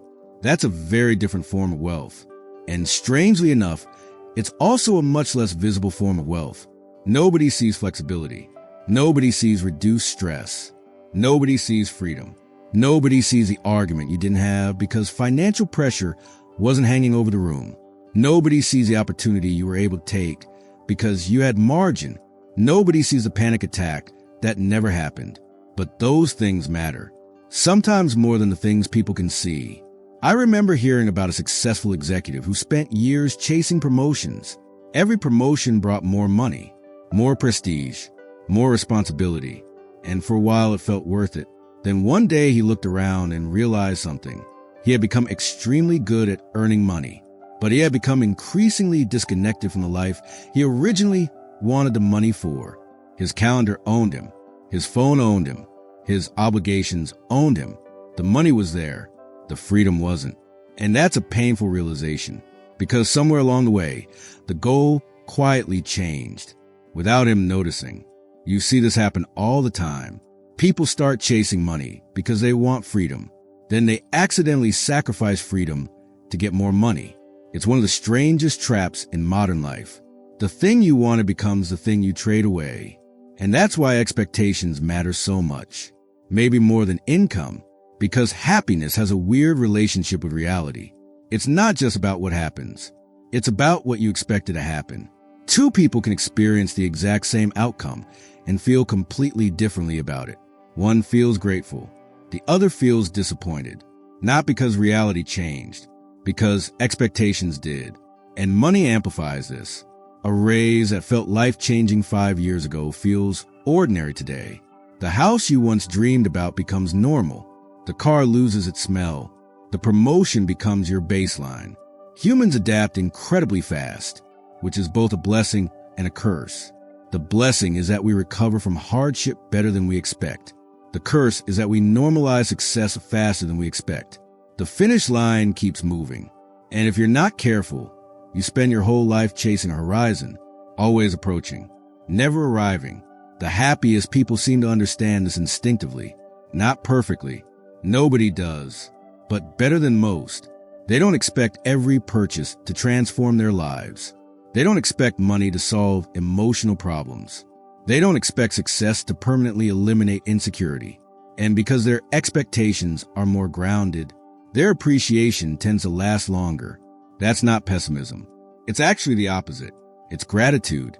It's understanding that enough is a moving target unless you deliberately decide where to stop moving it.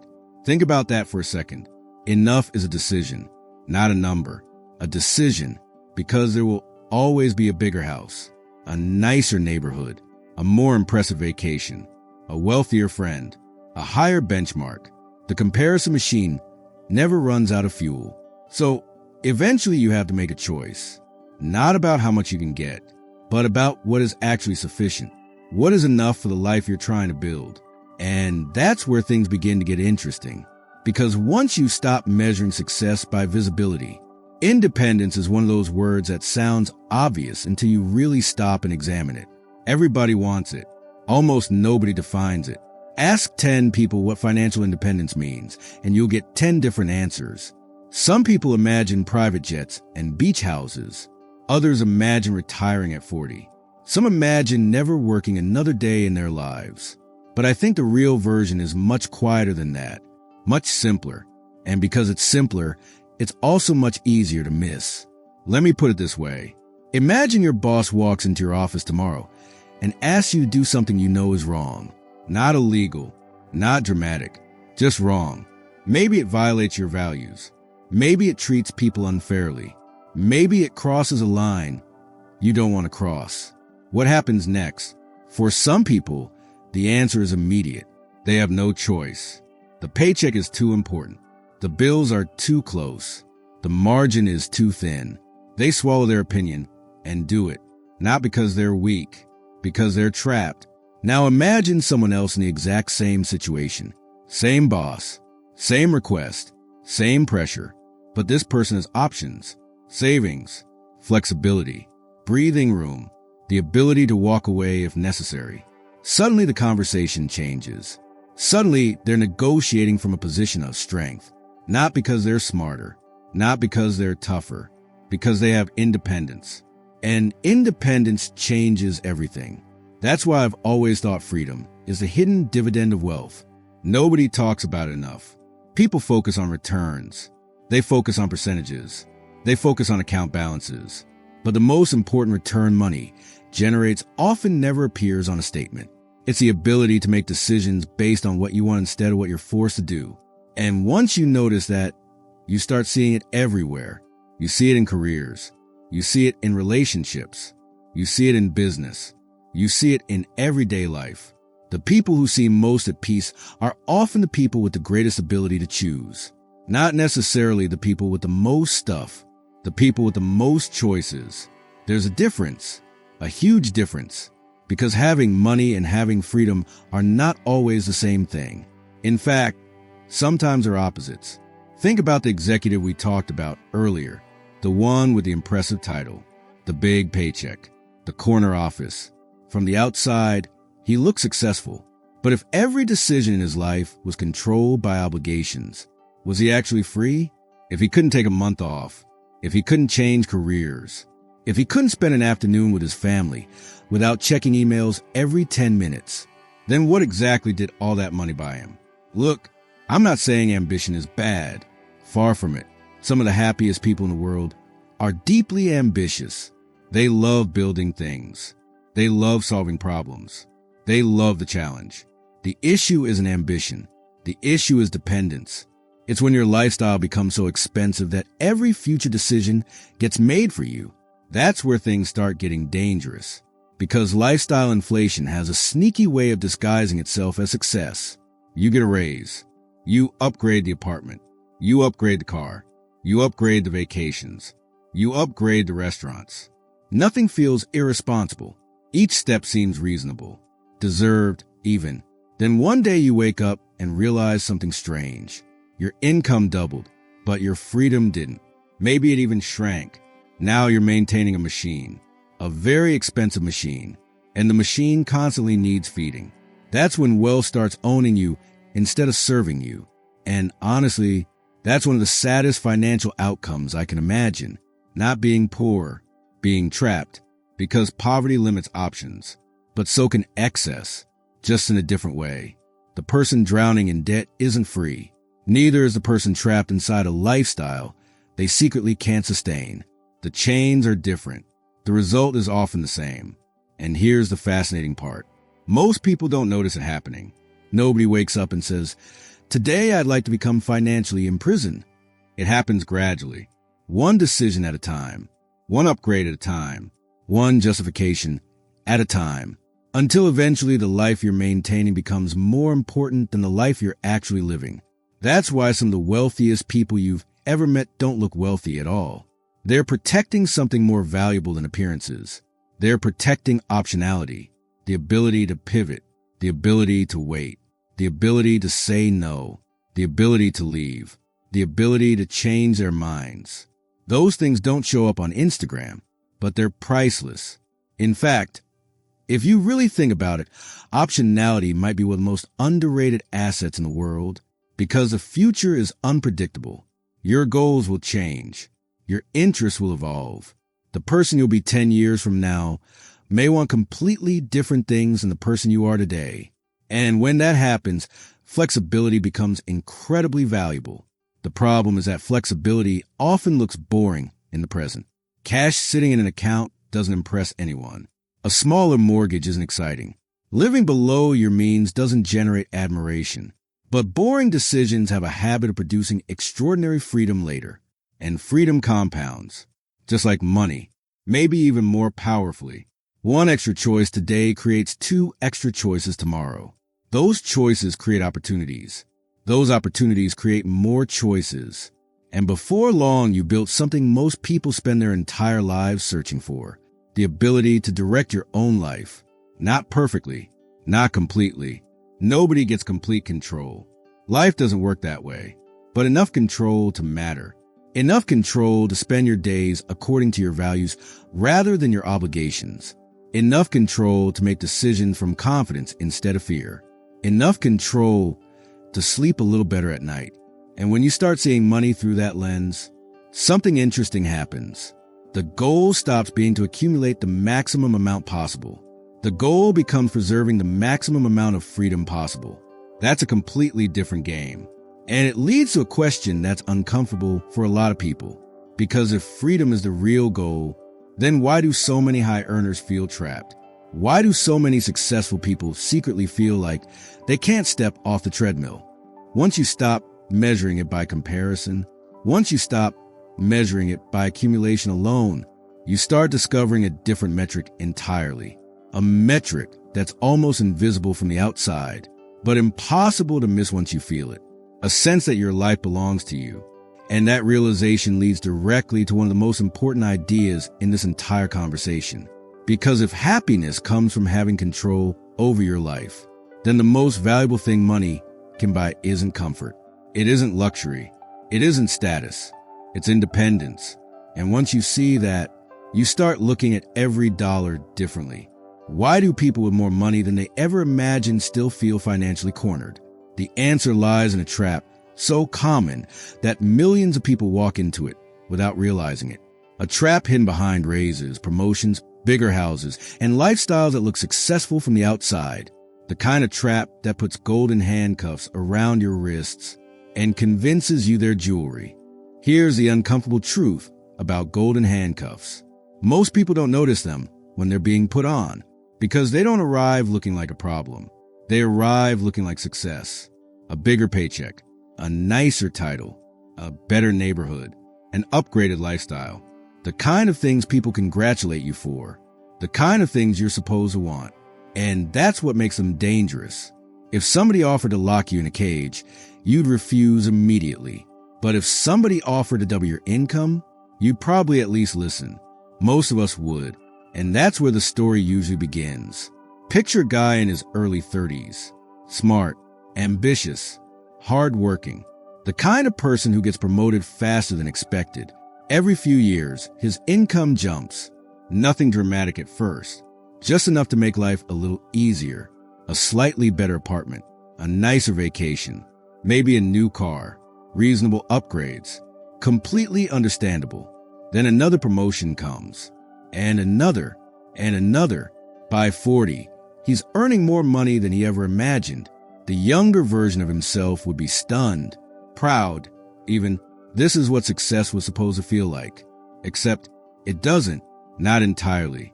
Because somewhere along the way, the upgrade stopped being rewards and started becoming obligations. The bigger house came with bigger payments. The luxury car came with luxury maintenance. The private school tuition became non-negotiable. The lifestyle expanded to consume nearly everything the higher income created. And now something strange happens. His salary is enormous.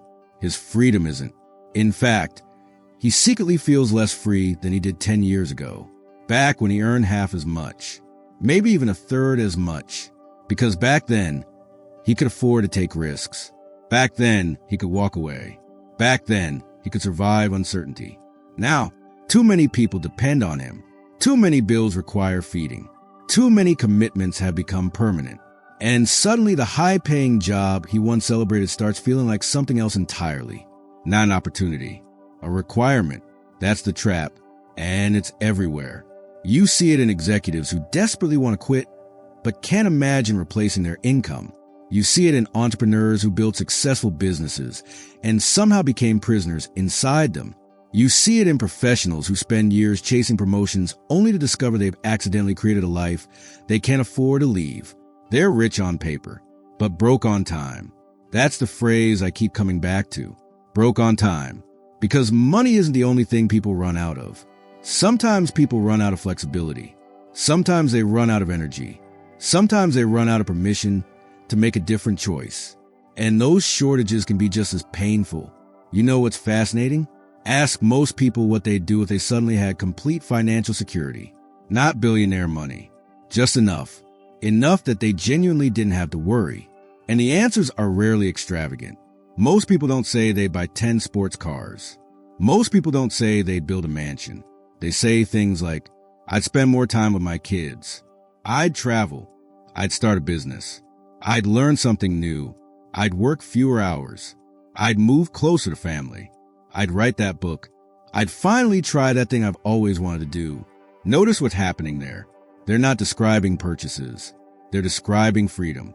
The fantasy isn't stuff. The fantasy is control. And yet people often spend decades accumulating stuff in hopes of eventually buying control. Sometimes successfully, sometimes not. The irony is almost painful. The thing we're really chasing isn't money. It's autonomy. Money is just one possible route. But if the route destroys the destination, what exactly have we accomplished? Think about somebody climbing a mountain. Every step upward feels like progress. Higher and higher, closer to the summit. But what if they're climbing the wrong mountain? What if every step of progress takes them farther away from the life they actually wanted? That's the risk nobody talks about. Not failure. Misalignment. Success aimed at the wrong target. Because failure usually gets your attention. Success can quietly fool you for years. You can spend an entire decade collecting rewards for choices that don't actually make you happy. And the rewards make it harder to question the choices. After all, how can something be wrong if everybody keeps applauding? How can something be a trap if society calls it winning? That's why independence requires something deeper than money. It requires clarity. Clarity about what you're actually trying to buy. Clarity about what enough looks like. Clarity about which obligations are worth carrying and which ones aren't. Because every obligation has a cost. Even the prestigious ones. Even the impressive ones. Even the expensive ones. Especially the expensive ones. And some costs don't appear on financial statements. They appear in stress, in exhaustion, in lost time, in opportunities you couldn't take because your life became too expensive to pivot. The people who avoid golden handcuffs aren't necessarily less ambitious. That's the mistake people make. They assume freedom-oriented people lack drive. Not true.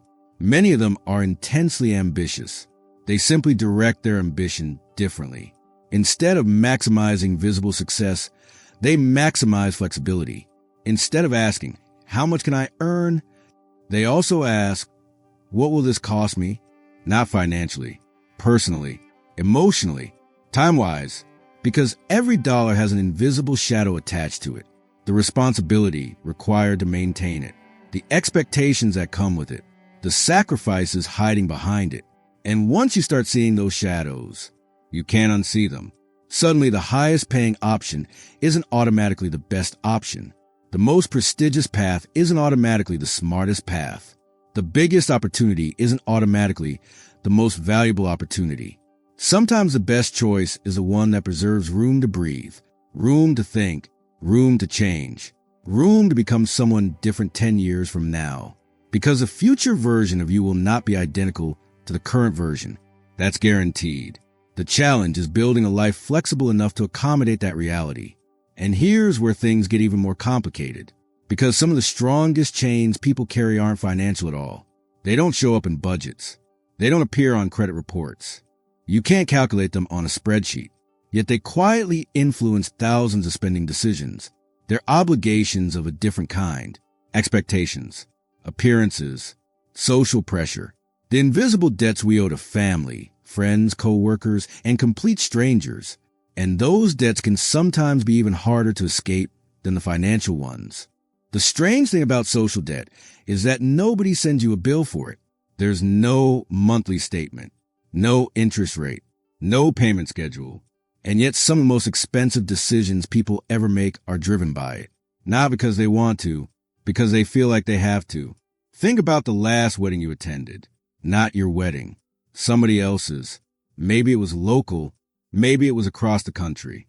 Maybe it required flights, hotels, outfits, gifts, time off work, transportation, dinners, and a dozen little expenses that somehow multiplied when nobody was looking.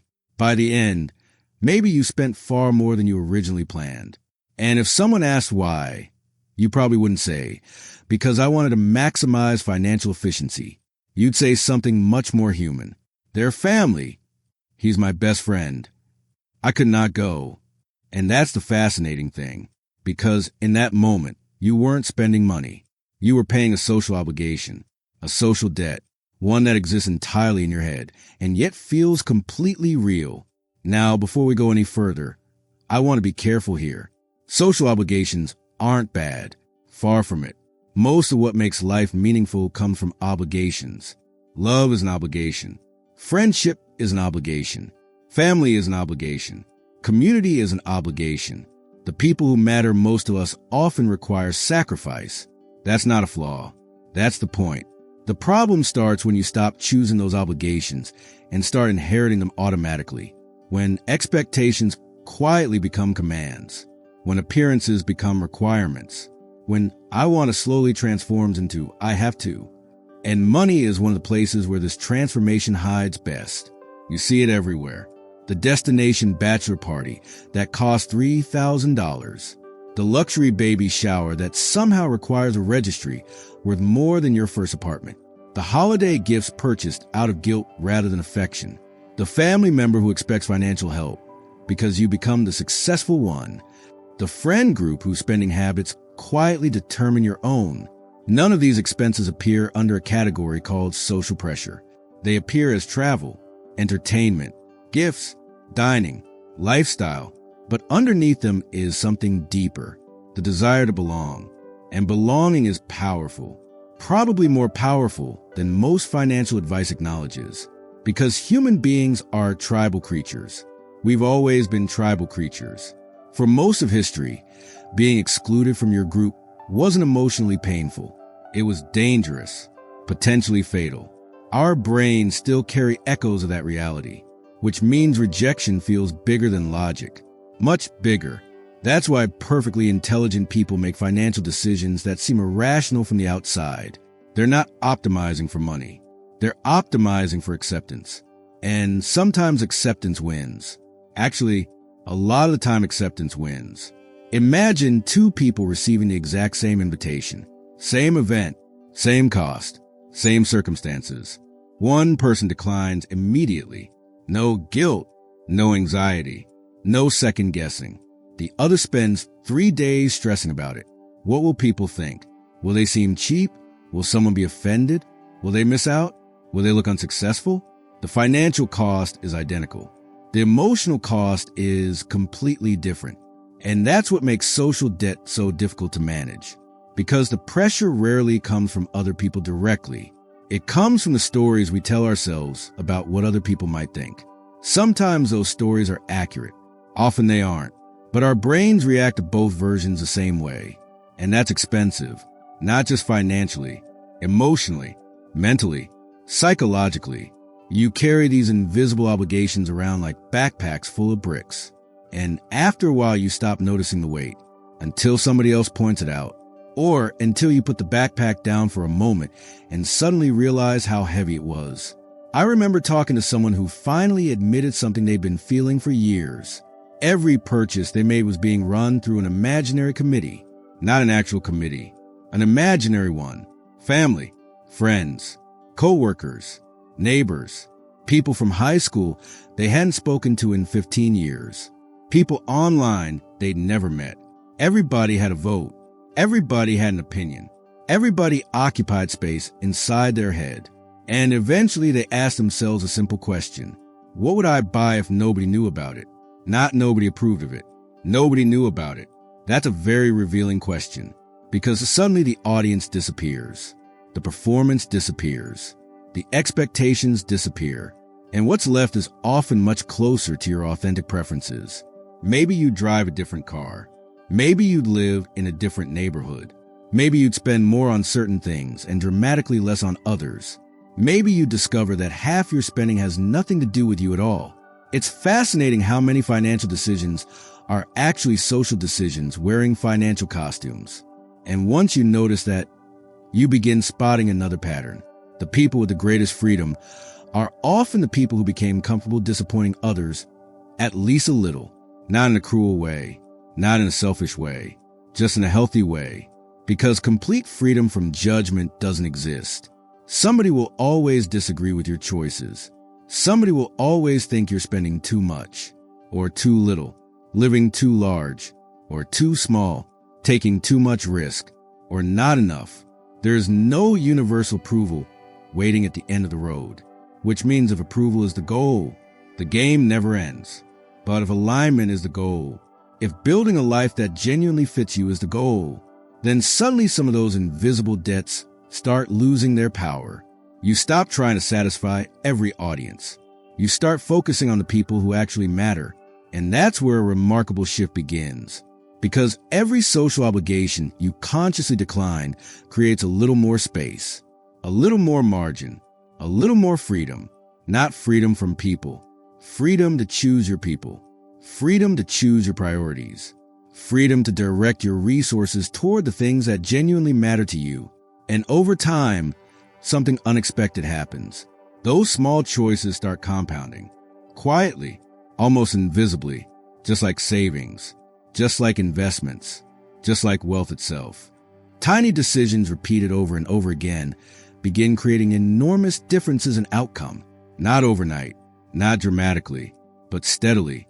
And if there's one lesson that shows up again and again in every story we've talked about so far, it's this.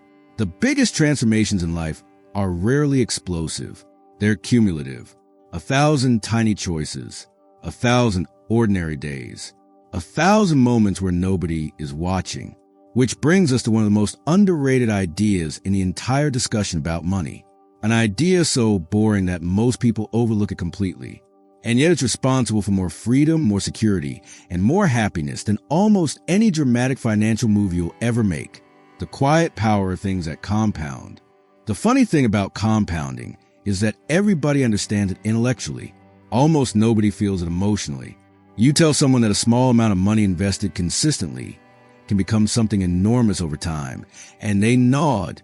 Makes sense. They've heard it before. It's one of the first lessons in every finance book ever written. But then life happens. A year goes by. Nothing dramatic changes. 2 years go by. Still nothing dramatic. 5 years go by. Progress exists, but it feels almost disappointingly ordinary. And that's where most people lose faith. Because human beings are built to notice motion. We love dramatic transformations. We love before and after photos. We love overnight success stories. We love visible progress. Compounding is none of those things.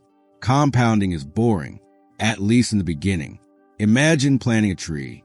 The first few months don't look impressive. The first few years don't look impressive either. You water it. You protect it. You wait. and wait, and wait. If you're impatient, it almost feels like nothing is happening.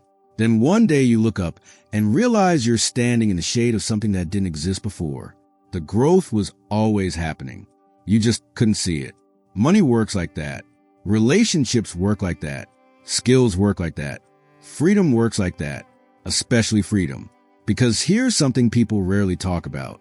Financial independence isn't usually built through one heroic decision. It's built through hundreds of tiny, forgettable decisions that nobody applauds.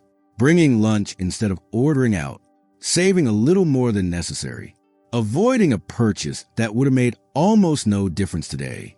Choosing patience over impulse. Choosing consistency over excitement.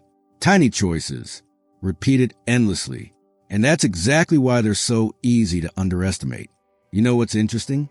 When people imagine life-changing financial moments, they picture windfalls, winning the lottery, selling a company, landing an enormous promotion, receiving an inheritance, something dramatic, something cinematic. But if you actually study the people who quietly build lasting financial security, their stories usually sound disappointingly ordinary. No fireworks, no dramatic turning point, no magical breakthrough. Just years of making decisions that barely felt important at the time. The freedom came later. The results came later. The options came later. That's how compounding hides. It disguises itself as insignificance. And because it looks insignificant, people ignore it. Think about the quiet neighbor we've been talking about throughout this journey. The guy with the older car and the invisible wealth. Nobody would have noticed his progress year to year. Not even him. If you asked him after 12 months whether his life had changed dramatically, he'd probably shrug. Not really. Same house, same job, same routines, same habits. Nothing exciting.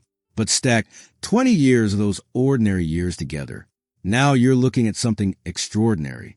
Not because any individual decision was extraordinary, because they accumulated. The magic wasn't in the moments. The magic was in the repetition. That's a lesson that extends far beyond investing. Look at health. Nobody gets fit from one workout. Look at marriage. Nobody builds trust from one conversation. Look at friendships. Nobody creates lifelong relationships from one afternoon. Everything valuable compounds. Everything meaningful accumulates. The challenge is that accumulation is painfully unsexy. There's no headline, no viral moment, no standing ovation, just another ordinary day, and another, until one day the results become impossible to ignore. That's why I sometimes think the greatest financial skill isn't intelligence. It isn't discipline. It isn't even knowledge. It's patience, the ability to continue doing something beneficial long before the benefits become visible. That's harder than it sounds, because we're surrounded by people chasing shortcuts, faster returns, bigger wins, immediate gratification. Everybody wants a harvest. Very few people want the planting season. And yet planting season is where almost everything important happens. Now here's where this gets really interesting. Because compounding doesn't just work in your favor. It works against you too. Debt compounds. Stress compounds. Bad habits compound. Lifestyle inflation compounds. Tiny mistakes repeated consistently can create outcomes just as powerful as tiny successes repeated consistently. That's why two people can start in nearly identical positions and end up living completely different lives 20 years later. Not because one made a single brilliant choice, because one accumulated slightly better choices. Again and again and again. A degree here, a habit there, a little savings, a little patience, a little restraint. Nothing dramatic, just enough. The difference between trajectories often looks invisible at first, then obvious in hindsight. And that idea has always fascinated me, because it means your future is often being shaped by decisions that don't feel important today. The Tuesday afternoon decisions, the ordinary decisions, the ones nobody remembers making, the ones that seem too small to matter. Those are frequently the decisions doing the most work. They're steering the ship while you're busy looking at the waves. And maybe that's why people misunderstand wealth. They imagine it arrives dramatically. They imagine a finish line, a breakthrough, a singular event. But real wealth often looks more like momentum. 1,000 tiny advantages stacking on top of each other. 1,000 tiny acts of patience. 1,000 tiny moments of saying yes to the future version of yourself. Not exciting, not glamorous, but incredibly powerful. The truth is, freedom doesn't usually arrive all at once. It arrives gradually. So gradually that you barely notice it happening. One day you realize an emergency wouldn't destroy you. Another day you realize you could survive a career change. Another day you realize you can afford to wait for the right opportunity instead of grabbing the first one. And eventually you wake up and discover something remarkable. You have options, real options, the kind that can't be purchased overnight, the kind built through years of invisible effort, the kind that quietly transform a person's life. And yet, as powerful as compounding is, there's a moment where money collides with something even more complicated. Because up until now, most of these decisions have been about you, your goals, your freedom, your future, your trade-offs. But then, for many people, life changes. A child enters the picture, and suddenly every rule you spent years learning gets challenged. Because the moment you're responsible for somebody else's future, the math becomes emotional. The trade-offs become heavier. And one of the hardest questions money can ask finally arrives. How much should you give the people you love? And how much should you make them earn for themselves? Something changes when you become responsible for another person. Not theoretically, not philosophically, literally. Your brain starts operating differently. The calculations change. The risks feel different. The future suddenly stretches much farther than it used to. Because for most of your life, financial decisions are largely personal. You make a mistake. You deal with the consequences. You take a risk. You live with the outcome. You change your mind. You adjust course. But once there's a child involved, every decision feels heavier. Because now your choices ripple outward. And that's where one of the hardest money questions in the world appears. How much should you protect your children from struggle?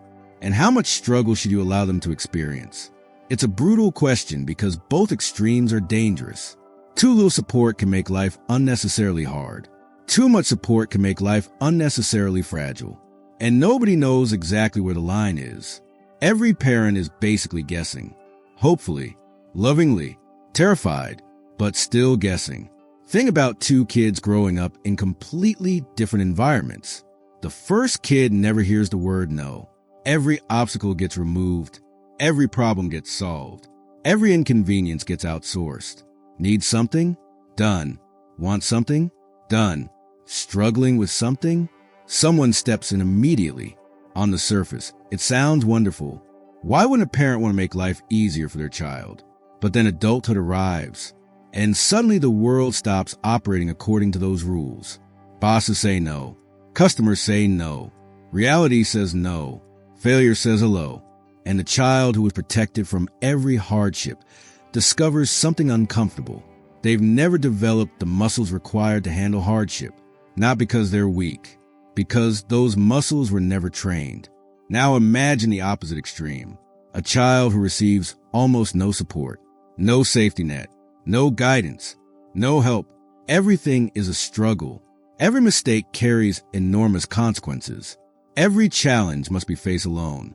That isn't ideal either, because resilience isn't built through suffering alone. It's built through supported struggle. That's the distinction people often miss. A good coach doesn't carry the athlete across the finish line, but they don't disappear either. They create conditions for growth. And parenting is often the same. The goal isn't removing every obstacle. The goal is helping someone learn how to navigate obstacles. Money complicates this because money is such an effective problem solver. If your child struggles, you can help. If they fail, you can cushion the landing. If they're uncomfortable, you can make things easier. And every parent feels that temptation because watching people you love struggle is painful. Honestly, sometimes it's excruciating. You want to fix it. You want to protect them. You want to remove the hurt. But here's the paradox. Many of the qualities we admire most in people are born from experiences nobody would voluntarily choose. Confidence often comes from overcoming difficulty. Patience often comes from setbacks. Wisdom often comes from mistakes. Resilience often comes from failure. Nobody wants these experiences while they're happening. Yet they're responsible for some of our most valuable traits, which means there's an uncomfortable reality hiding underneath all this. A completely frictionless life may not be a gift, at least not entirely, because growth requires resistance, just like muscles, just like character, just like almost everything worthwhile. And this creates a dilemma for parents that money cannot solve. How do you provide opportunity without eliminating challenge? How do you create security without creating entitlement? How do you help without overhelping? There's no spreadsheet for that, no formula, no perfect answer, just judgment. And judgment is messy.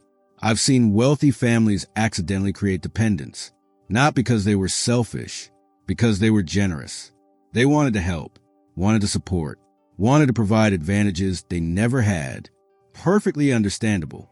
But over time, every problem became solvable through money. Every inconvenience became removable. Every consequence became negotiable. And eventually something important disappeared. Ownership, responsibility, agency, the feeling that my life is mine to build. At the same time, I've seen parents swing too far the other direction, refusing help when help was needed, treating every struggle as character building, forgetting that support and weakness are not the same thing, that safety nets and dependency are not identical. Again, the answer isn't found at either extreme. It's somewhere in the uncomfortable middle. And that's what makes this topic so difficult.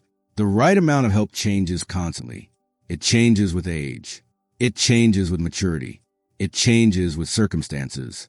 There's no universal rule, only trade-offs. What fascinates me is that the conversation isn't really about kids. Not entirely. It's about identity.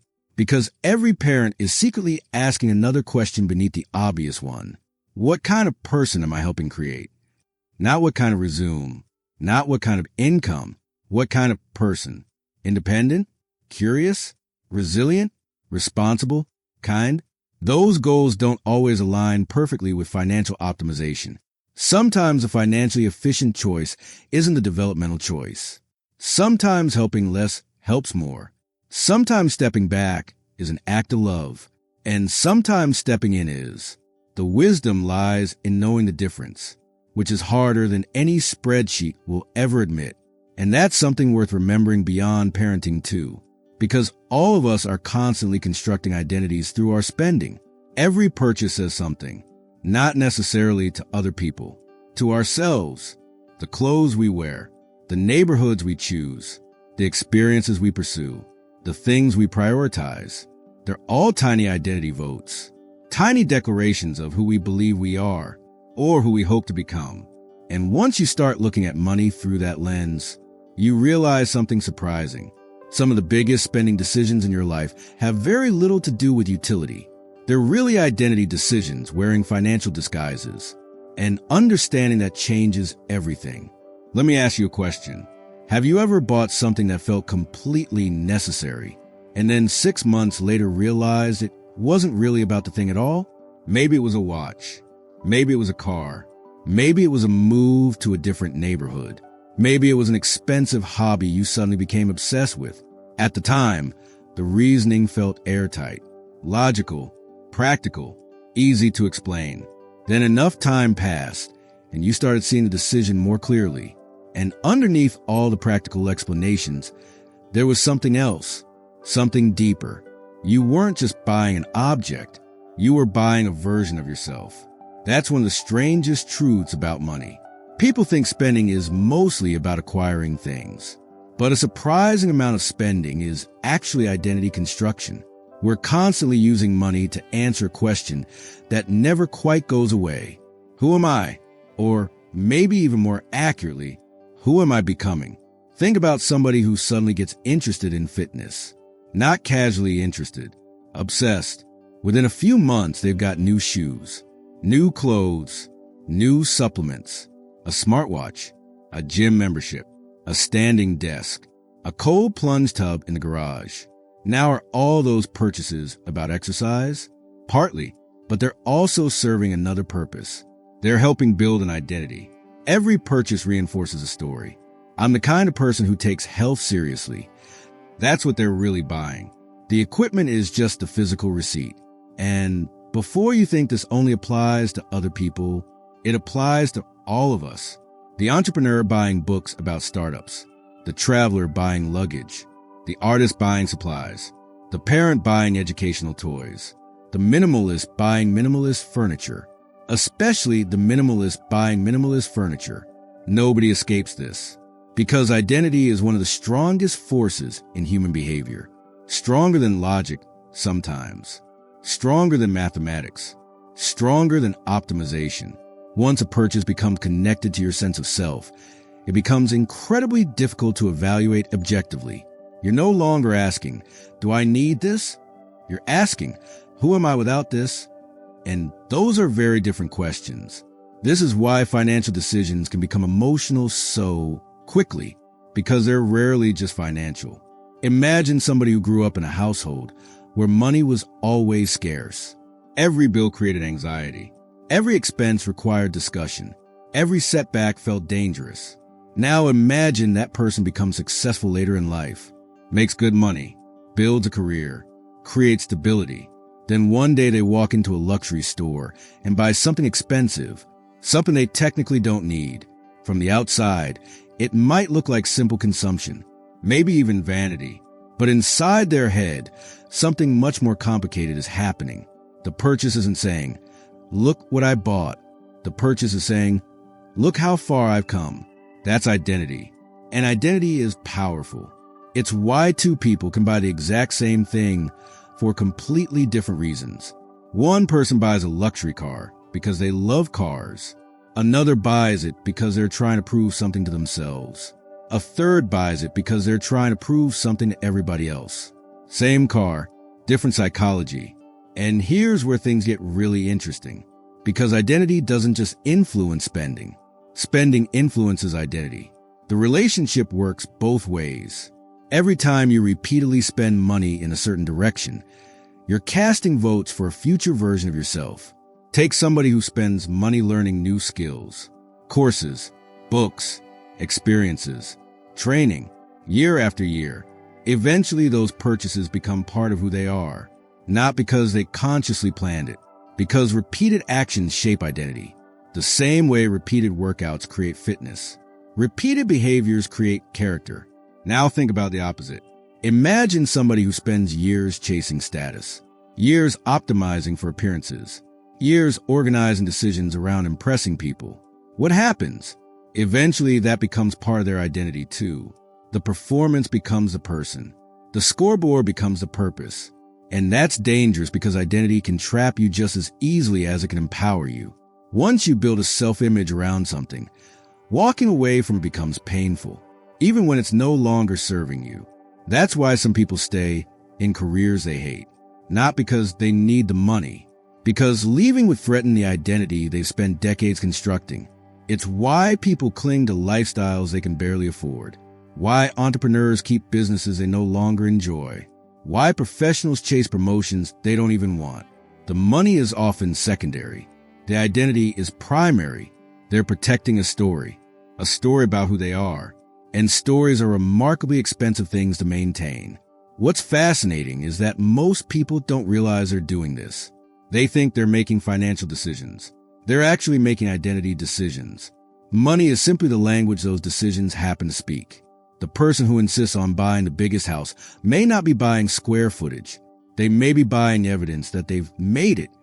The person who spends heavily on travel may not be buying destinations. They may be buying a story about being adventurous. The person who obsessively saves every dollar may not be buying security. They may be buying a story about being responsible. Again, none of this is inherently good or bad. The question is whether you're choosing the story consciously, or whether the story is choosing you. Because if you don't decide who you want to become, other people will gladly make suggestions. Advertisers will. Social media will. Friends will. Co-workers will. The culture around you will. Everybody has an opinion about what a successful life should look like. Everybody has a template. Everybody has a script. The hard part is figuring out which parts actually belong to you. And that's becoming more difficult than ever because we're living in a world where other people's identities are constantly on display. Every scroll, every post, every photo, every announcement, a nonstop stream of carefully selected evidence showing how everyone else appears to be living. And whether you realize it or not, that exposure changes the way you think. It changes what feels normal. It changes what feels desirable. It changes what feels like enough, which is why the next lesson might be one of the most practical in this entire conversation.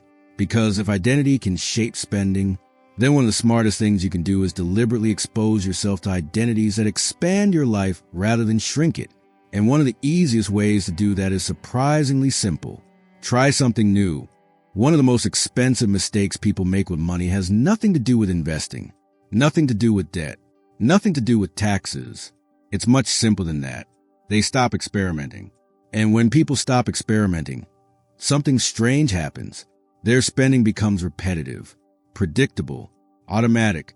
The same restaurants, the same vacations, the same hobbies, the same routines, the same life, just with slightly more expensive versions of everything. And at first, that sounds fine, comfortable even, but comfort has a hidden side effect. It narrows your world, slowly, quietly, almost invisibly. Think about the last time you tried something completely new, not something slightly different, not a new version of something you already liked, something genuinely unfamiliar. Maybe you took a class. Maybe you traveled somewhere unexpected. Maybe you learned a skill. Maybe you joined a group where you didn't know anyone. Maybe you picked up a hobby that initially made you feel awkward and terrible.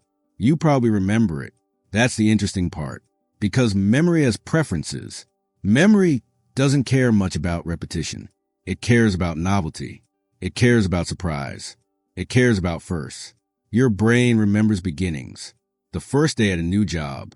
The first apartment. The first trip abroad. The first time you fell in love. The first time you did something that scared you. Those moments leave fingerprints. Not because they were expensive, because they were new. And that's one of the reasons experiences often create more lasting satisfaction than possessions. Possessions become part of the background. Experiences become part of the story. Think back 5 years, maybe 10. What's easier to remember? The phone you owned or the trip you took? The television you bought or the people you spent time with? The furniture or the adventure? Most of the time, the answer is obvious. Objects fade into normality. Experiences grow roots. They become stories. And stories age differently than stuff. A new gadget is exciting for a few weeks, maybe a few months. Then it becomes invisible. A memorable experience can become more valuable years later than it was the day it happened. That's a weird kind of return on investment. One that doesn't show up on any financial statement. But it's real, very real. Morgan Housel talks about something that I think deserves far more attention. The idea that spending money isn't just about improving your current life. It's also about creating future memories. And future memories are incredibly difficult to evaluate in advance.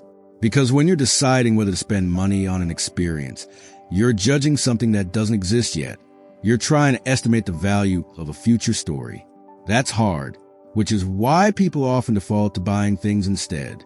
Things feel safer, more measurable, more tangible. You know exactly what you're getting. But certainty has a funny habit of being overrated. Because some of the best moments in life come from decisions that felt uncertain beforehand. The class you almost didn't take. The trip you almost canceled. The conversation you almost avoided. The opportunity you almost ignored. Those moments have a way of reshaping your life. Not always dramatically, but meaningfully. And that's what experimentation really is. It's creating opportunities for positive surprises. Now here's where this gets connected to money in a deeper way. The people who seem most fulfilled aren't necessarily the people who spend the most. They're often the people who remain curious the longest. Curiosity is an incredibly valuable asset because curiosity keeps life expanding. The moment curiosity disappears, life starts shrinking. You stop exploring. You stop learning. You stop discovering. You stop changing. And if there's one thing we've seen throughout this entire conversation, is that human beings are terrible at predicting what will make them happy. Terrible. We think we know. Then reality surprises us. Again and again, the job we thought we'd love, the purchase we thought we'd treasure, the goal we thought would complete us. Sometimes they do, often they don't, which means a smart life requires experimentation, not reckless experimentation, not self-destructive experimentation, intentional experimentation, trying enough new things to discover what actually matters to you, not what advertisers tell you matters, not what social media tells you matters, not what your neighbor tells you matters, what matters to you, because that's the only way to find out. Nobody can hand you that answer. Nobody can calculate it for you. Nobody can optimize it on a spreadsheet. You have to live your way into it, one experience at a time, one curiosity at a time, one experiment at a time. And ironically, some of the highest return spending you'll ever do may look completely irrational from the outside. Learning a language you'll never monetize, taking a trip that doesn't advance your career, joining a class where you're the oldest beginner in the room, starting a hobby you're terrible at. None of these decisions look efficient, but life isn't measured entirely in efficiency. Some things are valuable because they make you feel alive, and feeling alive is worth more than people think, especially in a world that's constantly trying to automate, optimize, and standardize every aspect of existence. The goal isn't to become a machine that maximizes outcomes. The goal is to become a human being who enjoys being alive. That's a different objective entirely. And once you understand that, another difficult question emerges. Because if experiences matter, if growth matters, if curiosity matters, then what happens when you're responsible for teaching those lessons to somebody else? What happens when the people watching your behavior are your children? Because whether you realize it or not, they're learning from every financial decision you make, not from what you say, from what you do. And that's where money becomes something more than a personal tool. It becomes an example. Kids are watching long before they understand money. That's what makes this so fascinating. And honestly, a little terrifying. Because most parents think they're teaching financial lessons through conversations, through advice, through lectures, through the occasional speech that starts with, "When I was your age." But children learn differently. They don't listen nearly as much as we think they do. They observe, they absorb, they imitate. They're little pattern recognition machines. And whether you realize it or not, they're studying you constantly, not your words, your behavior. A parent can spend an hour explaining the importance of saving money, then spend the next 6 months visibly stressed about keeping up appearances. Guess which lesson sticks? A parent can talk endlessly about gratitude, then constantly complain about what they don't have. Guess which lesson gets remembered? A parent can preach moderation, then spend every weekend chasing bigger, newer, more expensive things. Again, guess which lesson wins? Because children don't learn values from speeches. They learn values from repetition, from patterns, from what becomes normal inside the house. And normal is incredibly powerful. Think about your own childhood for a second, not the specific lessons your parents taught, the atmosphere, the emotional climate, the invisible assumptions. Maybe money was never discussed. Maybe it was discussed constantly. Maybe spending was celebrated. Maybe saving was admired. Maybe financial stress filled every room. Maybe generosity did. Whatever it was, it probably shaped you more than you realize. Because every family has a financial culture. Just like every country has a culture. Every company has a culture. Every community has a culture. And culture isn't what people say. Culture is what people repeatedly do. Now here's where things get complicated. Every parent wants to help their children succeed. Of course they do. The challenge is defining success. Because the modern world offers some very tempting shortcuts. You can solve problems with money. You can remove obstacles. You can smooth rough edges. You can provide advantages. And many of those things are genuinely good. A good education, a safe environment, access to opportunities. These are incredible gifts. But there's a subtle line that sometimes gets crossed. A line between helping children navigate life and accidentally preventing them from learning how to navigate life. Picture two young adults.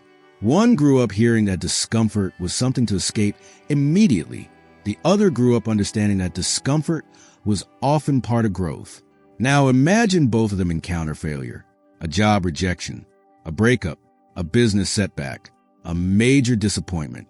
Who handles it better? Not because they're smarter, not because they're stronger, because one of them has experience. They've seen struggle before. They've survived it before. Their confidence isn't based on avoiding difficulty. It's based on overcoming it. And that's an incredibly valuable asset. Maybe one of the most valuable assets a person can possess.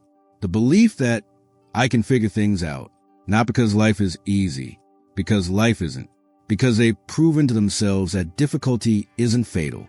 Now let's connect this back to money. One of the greatest gifts money can provide a child is opportunity. But one of the greatest gifts a parent can provide is competence. And those aren't always the same thing. Opportunity says, here is a door. Competence says, you know how to walk through it. Opportunity says, here's a chance. Competence says, you can handle what comes next. Both matter. The challenge is balancing them. Because if you provide opportunities without competence, you create fragility. And if you demand competence without providing opportunities, you create unnecessary hardship. The sweet spot lives somewhere in the middle, as it usually does.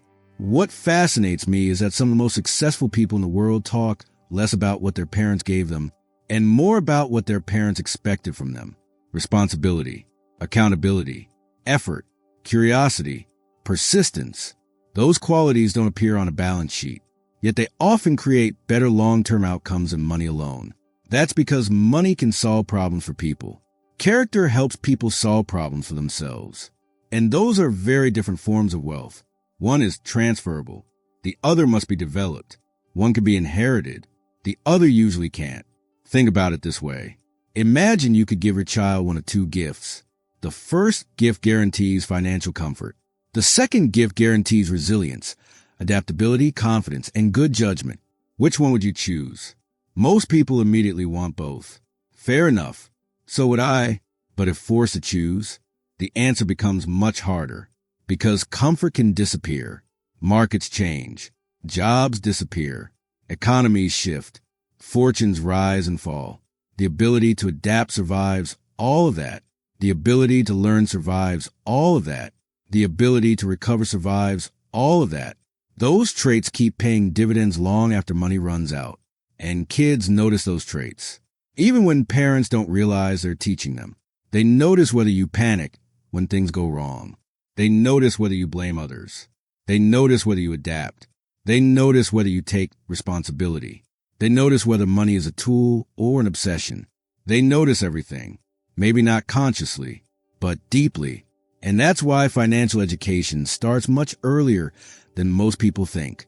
It starts with everyday behavior, the conversations at dinner, the reactions to setbacks, the decisions nobody thinks are important, because those ordinary moments accumulate, just like compound interest, small lessons, repeated thousands of times, until eventually they become beliefs, and beliefs become behavior, and behavior becomes destiny, which leads to another uncomfortable reality. Because once you start talking about money and family, eventually you run into a problem that drives people absolutely crazy. A problem where logic and emotion start pulling in opposite directions. A problem where the numbers can be completely right and the decision can still feel completely wrong. Because human beings aren't spreadsheets. And some of the most important financial choices you'll ever make prove exactly why. One of the biggest mistakes in personal finance is assuming that the mathematically correct answer is automatically the right answer. It sounds ridiculous when you say it out loud. Of course the numbers matter. Of course math matters. Money is literally numbers. How could the mathematically correct answer not be the right answer? Because human beings aren't calculators. That's why. And the older I get, the more convinced I become that a huge percentage of financial advice fails for one simple reason. It forgets who it's talking to. It assumes people are spreadsheets. They aren't. People are emotional. People are irrational. People get scared. People get excited. People lose sleep. People panic. People change their minds. And any financial strategy that ignores those realities might look brilliant on paper while failing completely in real life. Let me give you an example. Imagine two homeowners. Both have a mortgage. Both have extra money available every month. Now, according to the spreadsheet, one option is clearly superior. Historically, investing that extra money in the market may generate a higher return than paying down a low-interest mortgage early. The numbers say invest. The math says invest. The experts say invest. Simple, except one of those homeowners absolutely hates debt. Hates it. Every month that mortgage payment arrives, it creates stress, not overwhelming stress. Just enough. A low-level hum of anxiety. A constant reminder that someone else owns a piece of their home. Now imagine they ignore their feelings and follow the spreadsheet. Technically, they might earn more, but for the next 15 years, they're carrying a burden they never wanted to carry. A burden the spreadsheet can't measure. Meanwhile, another homeowner aggressively pays down the mortgage. Mathematically imperfect, emotionally liberating. They sleep better. They worry less. They feel ownership. And here's the funny part. The person sleeping better might end up making better decisions everywhere else. Because peace of mind has consequences. Good consequences. That's something spreadsheets struggle to calculate. Another example. Renting versus buying. You've probably seen those debates online. Hundreds of comments, charts, graphs, arguments. Everyone trying to prove that one side is objectively correct. And sometimes the math really does favor one option. But then life shows up and complicates everything. Maybe someone loves putting down roots. Maybe someone values flexibility. Maybe one person gets immense satisfaction from creating a home. Maybe another feels trapped by ownership. The numbers might be identical. The experiences won't be. That's because the best financial decision isn't always the one that maximizes wealth. Sometimes it's the one that maximizes alignment, the one that fits the person making it. Think about how strange that sounds. We spend decades teaching people to optimize returns, optimize taxes, optimize efficiency, optimize outcomes. And yet some of the happiest people make decisions that look suboptimal on paper, not because they're careless, because they're honest about who they are, honest about what matters to them, honest about what helps them sleep at night. There's a lesson hidden in that. Actually, there's a lesson hidden in almost every major financial decision. The lesson is that money exists to serve your life. Your life does not exist to serve money. That sounds obvious. Until you look around, then it suddenly doesn't. Because people invert that relationship all the time. They sacrifice health for money, relationships for money, time for money, peace for money, then eventually hope to use the money to recover the things they sacrificed. It's like burning down your house for firewood. The logic falls apart when you zoom out, and yet it's incredibly common, partly because numbers feel objective. Feelings don't. Numbers create certainty. Feelings create ambiguity, and ambiguity makes people uncomfortable. But life is ambiguous. Always has been, always will be. There's no formula for how much security is enough. No equation for how much freedom matters. No calculator that tells you how much stress you're willing to tolerate. Those decisions are personal, deeply personal, which is why two intelligent people can look at the exact same financial situation and arrive at completely different answers. And both can be right. That's something many people struggle to accept. They want universal rules. Universal rules feel safe. But money isn't physics. Human beings aren't machines. Context matters. Personality matters. Experience matters. History matters.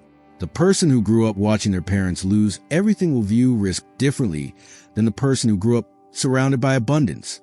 The person who spent years drowning in debt will view leverage differently than the person who never experienced financial instability. Neither perspective is automatically wrong. They're simply carrying different stories, different emotional realities, different definitions of safety. And that's where financial decisions become far more interesting than most experts acknowledge. Because beneath every spreadsheet is a human being trying to create a life, not maximize a formula.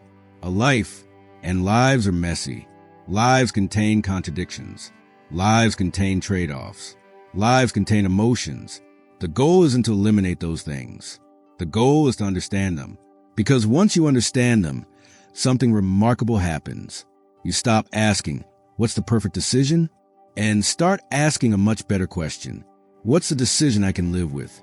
That's usually where wisdom begins. Not perfection, not optimization. Wisdom, the ability to balance numbers and emotions without letting either one completely dominate the other. And honestly, that balance becomes even more important when we start talking about luxury. Because luxury is where logic and emotion collide harder than almost anywhere else. It's where some of the most enjoyable experiences in life live, and some of the biggest financial disappointments. Because there is something fascinating about the way human beings adapt to nice things. Something that explains why the excitement of a major purchase can feel so powerful and disappear so unbelievably fast. You know what's funny? Almost everybody can remember the excitement of buying something they've wanted for a long time. The anticipation, the research, the comparisons, the late-night YouTube reviews, the mental justifications, the feeling that this thing, whatever it is going to make life noticeably better. Maybe it's a new car. Maybe it's a house. Maybe it's a watch. Maybe it's a dream vacation. Maybe it's something you've been thinking about for years. And then the day finally arrives. You get it. You drive it home. You unbox it. You move into it. You experience that rush. That little surge of excitement that says, yes, this was worth it. And for a while it is, but then something happens. Not immediately, not dramatically, just gradually. The extraordinary becomes ordinary. The special becomes normal. The exciting becomes expected. And before long, the thing that once dominated your imagination becomes part of the background scenery of your life. That's one of the strangest features of the human mind, our ability to adapt.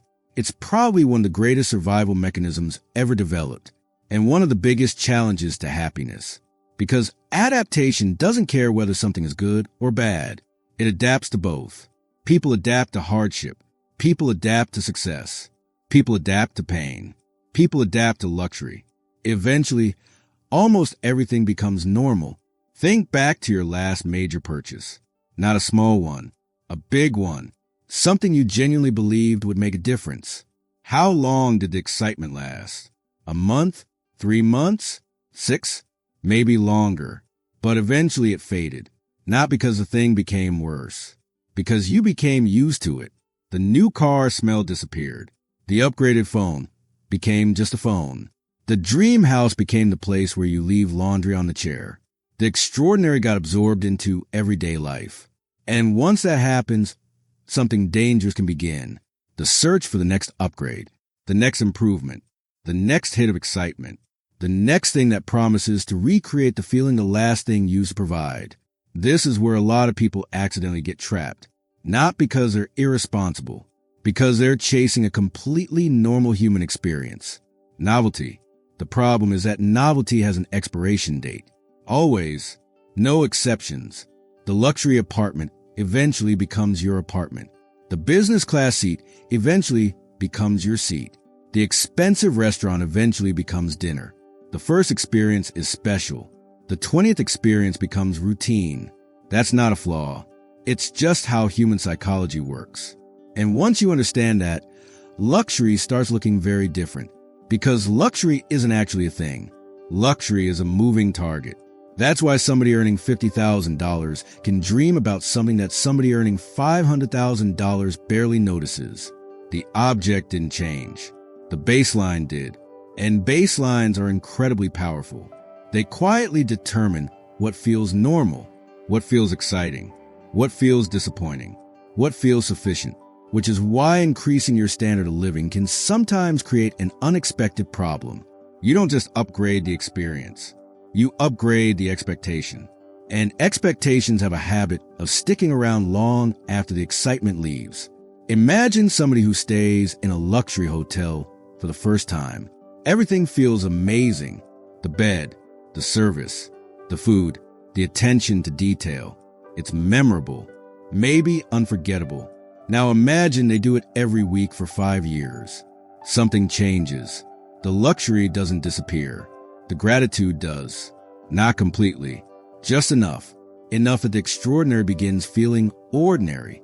Enough that what once felt special starts feeling required. That's adaptation at work.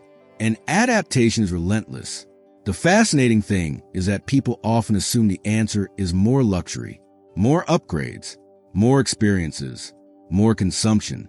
But adaptation usually outruns all of it because you're not competing against your circumstances. You're competing against your ability to get used to your circumstances.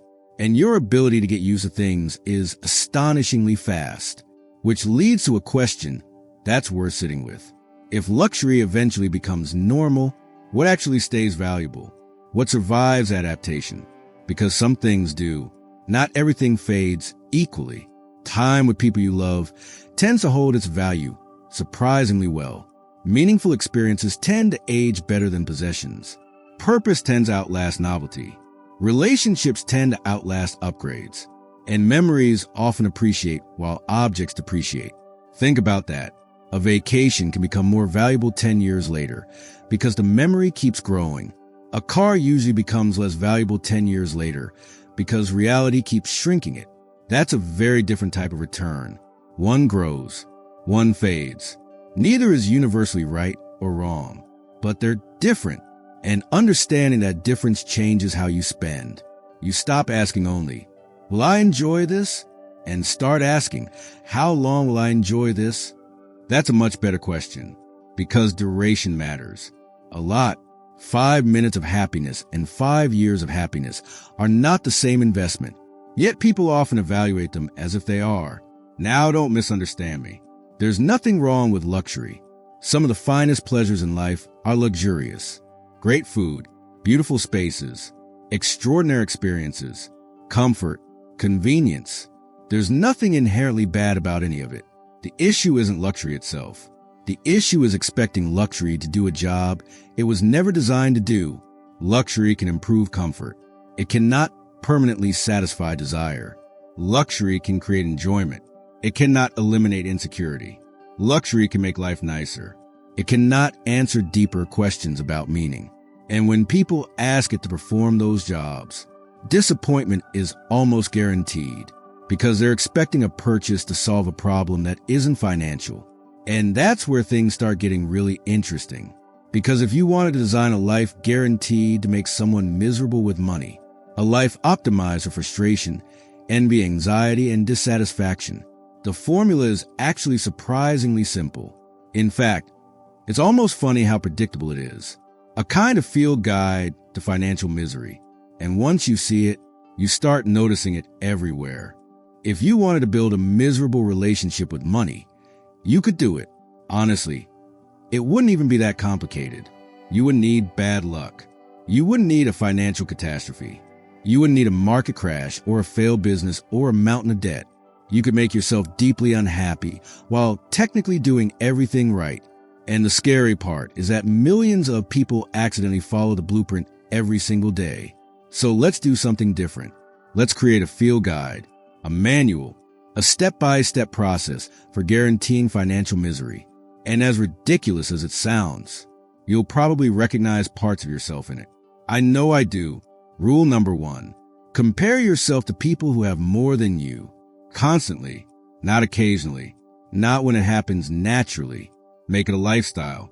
Wake up and immediately expose yourself to evidence that somebody else is richer, younger, more successful, more attractive, more accomplished, or having more fun. Fortunately, modern technology has made this easier than ever. You can carry thousands of people in your pocket whose apparent lives look better than yours.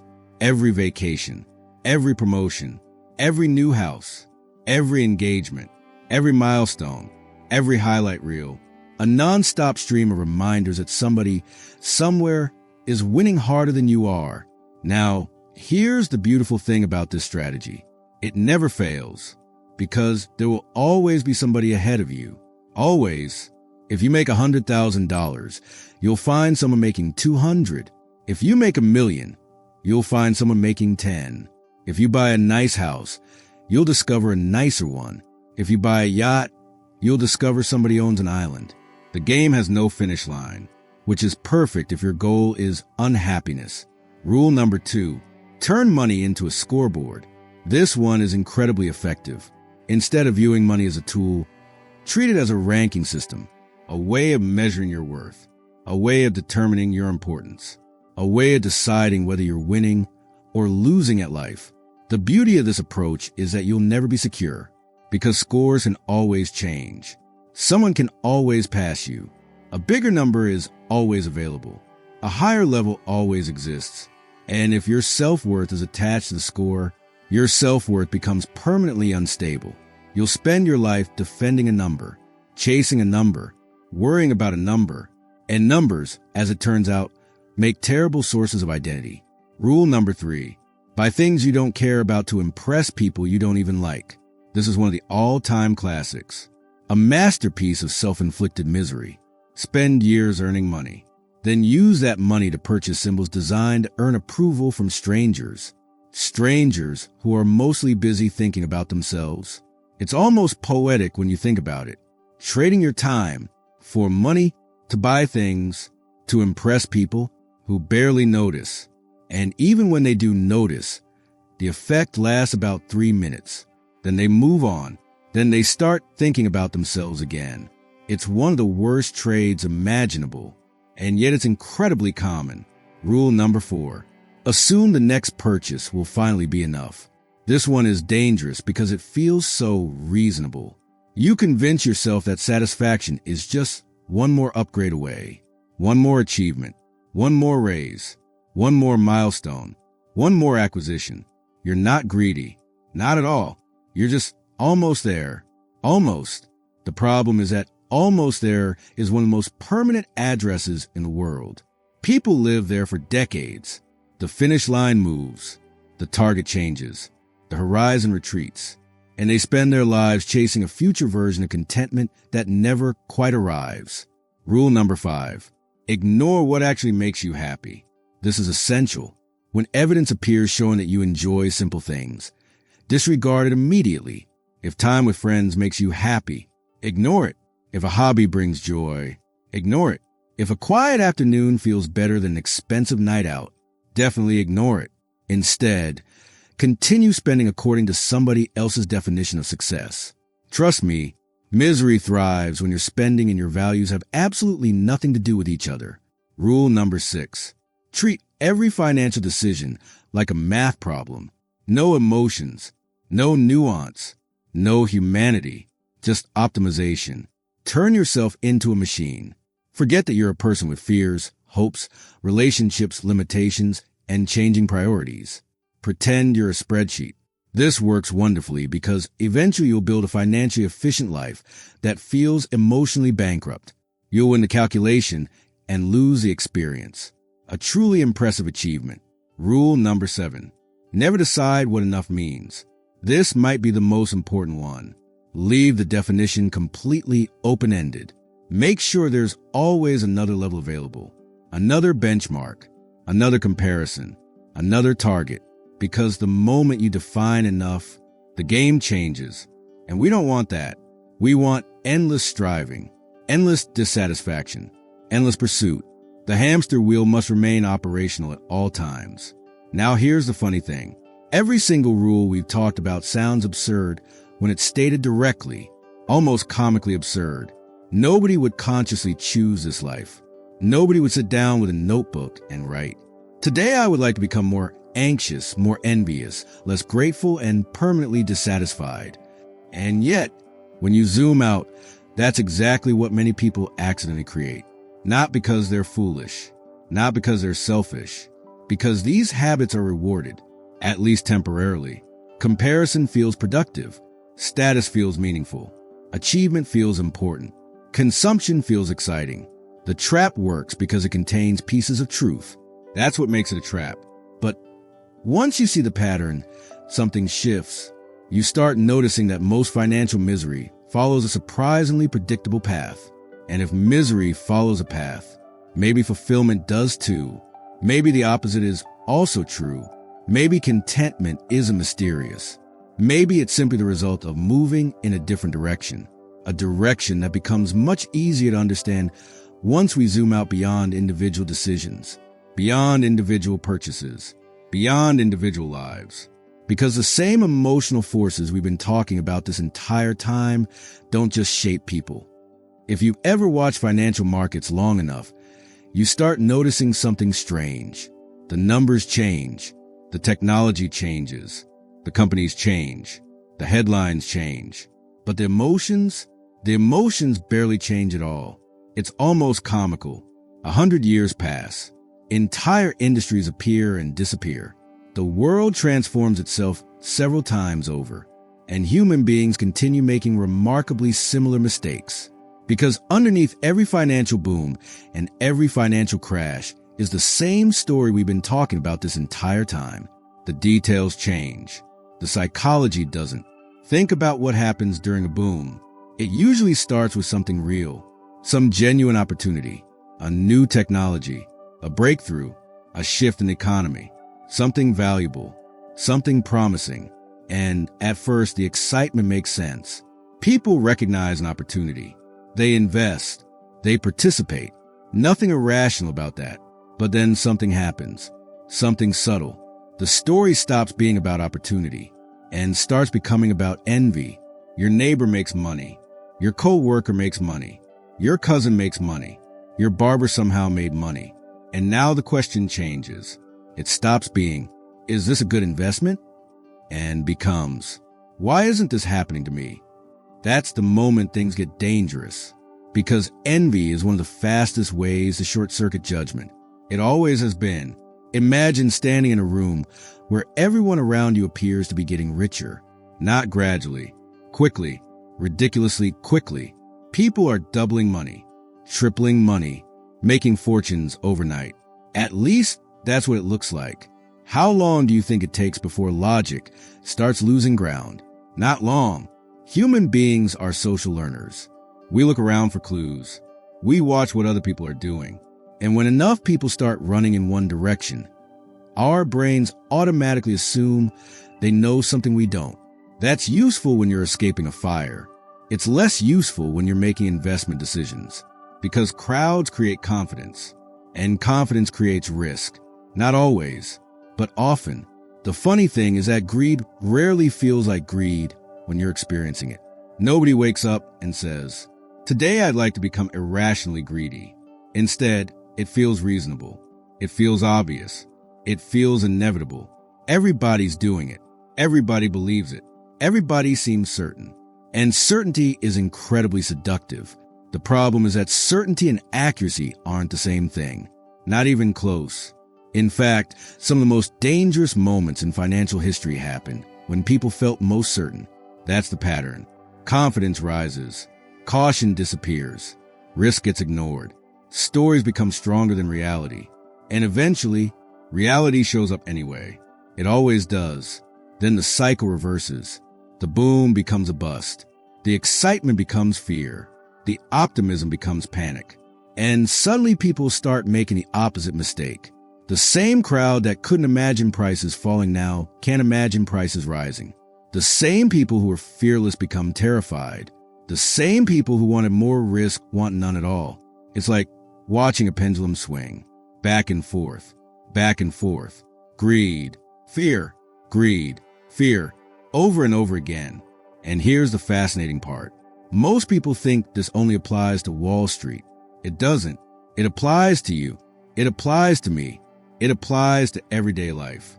Because markets are just large groups of people. And large groups of people behave remarkably similarly to individuals. Think about your own spending. Have you ever gotten excited about something simply because everybody else seemed excited? Of course you have. We all have. Have you ever avoided something because everyone around you seemed afraid? Same thing, different scale. The emotional machinery is identical. The only difference is that in markets, millions of people are pulling the same emotional lever simultaneously. That's why bubbles form. That's why crashes happen. That's why history keeps rhyming. Not because people are stupid, because people are human, and humans are emotional creatures trying to navigate uncertainty.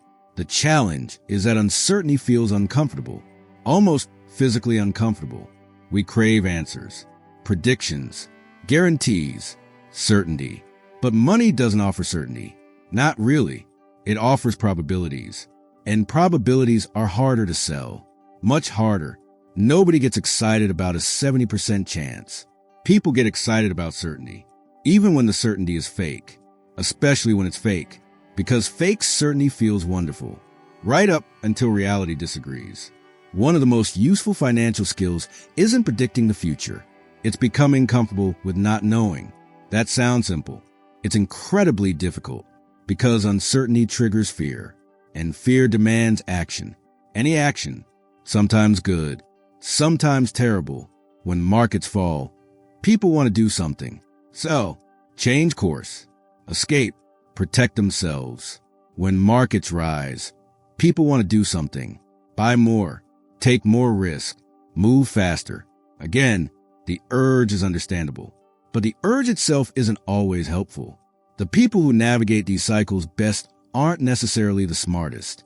They're often the people who understand their own emotions, the people who recognize when greed is whispering in their ear, the people who recognize when fear is doing the same, the people who understand that emotions are information, not instructions. That's a crucial distinction. Feeling fear doesn't mean you should panic. Feeling excitement doesn't mean you should chase. The emotion is real. The reaction is optional. And once you understand that, you start seeing something else. Something that sits underneath nearly every story in this entire video.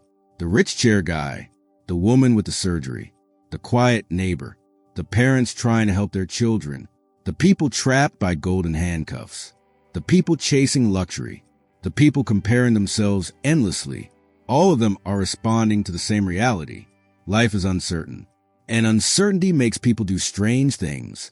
Sometimes beautiful things. Sometimes destructive things. Sometimes both at the same time.